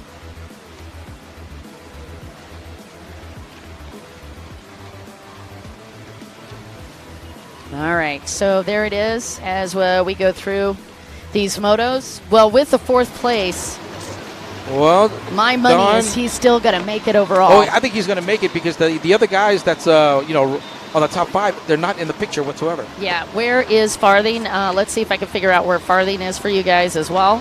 He is. Let me see the number 16. I'm showing him as 6th. Yeah, I'm showing Farthing as 6th. All right, I'll give you a confirmation of that, Don. Yeah, Just a see if you second. can find out for me, sir. Because again, the live timing is a lap behind. So what Nick and I are battling over here is I'm following some of the live timing, and Nick is getting what's happening on the water. As we are back in a little tent, enjoying this live stream in the comfort of our own little camping area. So again, the race leader, boat number 23, Corbin Farnley, and look at 155 is. hunting Andrew Hubert Laurie. Into the option. And Hubert is going to protect the outside. Actually, Oh, Hubert look at pulled that. a sneaky move and held up Coy Curtis. That was sneaky. And he also forced Coy Curtis to go to the outside with all the lap traffic. Andrew Hubert, Lori, that was sneaky and so smart. He went to the inside. But you know what? I'm not counting him out just yet. I wouldn't count him out. He's been invincible. But he is being slowed down by the, like you said, traffic in front. Yeah, but you got to give him kudos to Andrew Hubert, Lori, for that sneaky move. That was a very good strategy. Let's see if he's able to get around Andrew Hubert, Lori on this front stretch.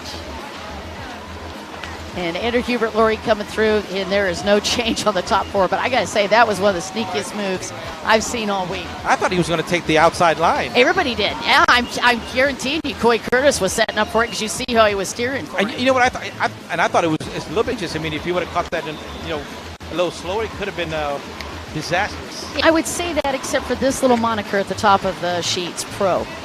Yeah, you're See, right. they're pros. Yeah, they're okay. smart. Coy was watching. He was playing both sides of the fence there.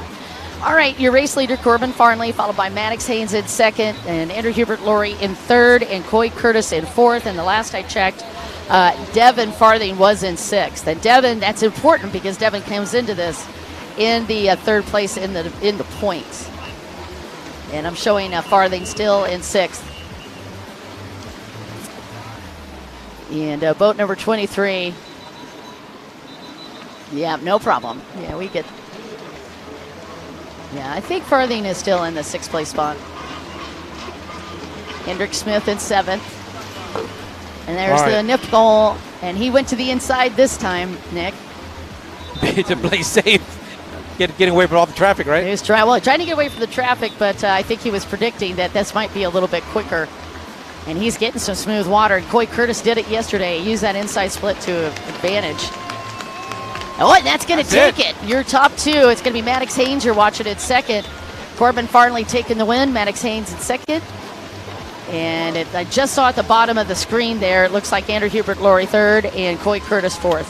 And that'll be just enough for him to take the champion for the Pro-Am Ski Light category, Don.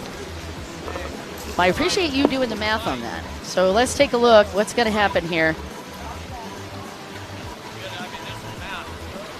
Coy, catch me if you can. Curtis, true story. All right, Coy, Curtis at 151 should take the overall. We still are showing that Devin will be on the podium and Corbin Farnley on the podium. That is unofficial.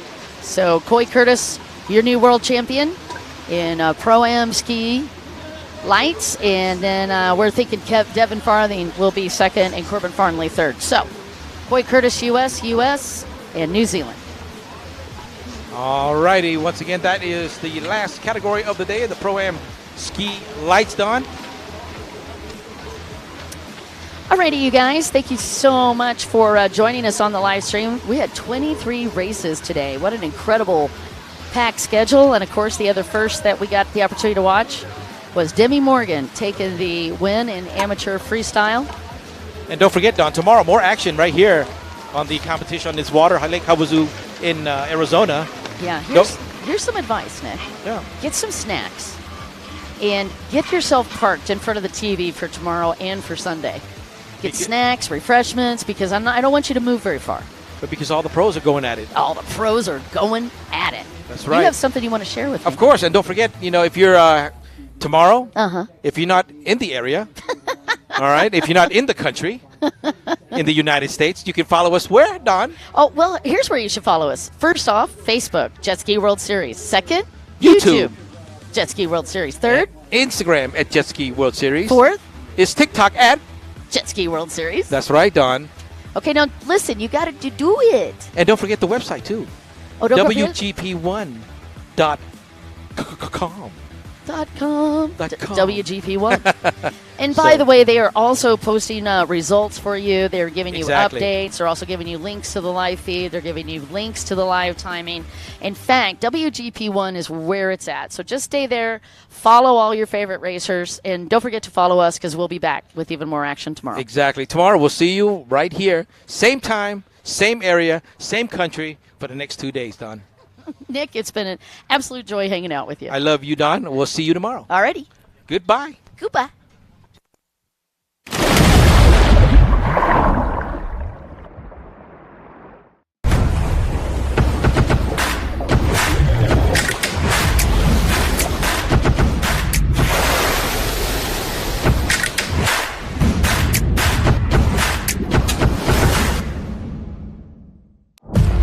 WGP1 Waterjet World Series Season 2023 is coming.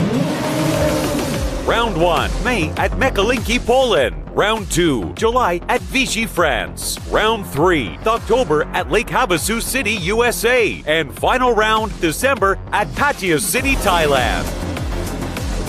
Supported by Sports Authority of Thailand, National Sports Development Fund, Amazing Thailand.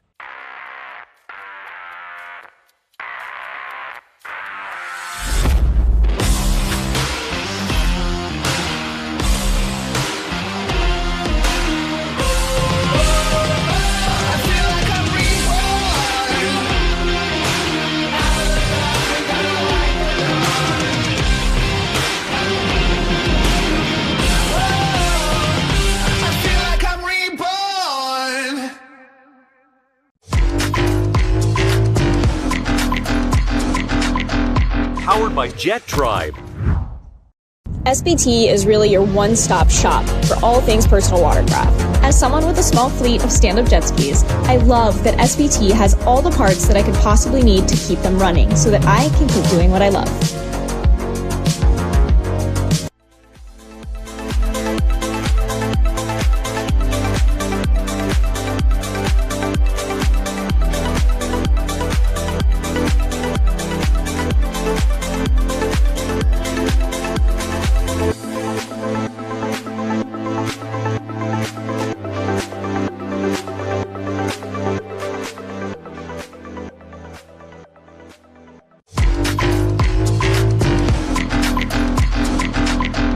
Powered by Jet Tribe.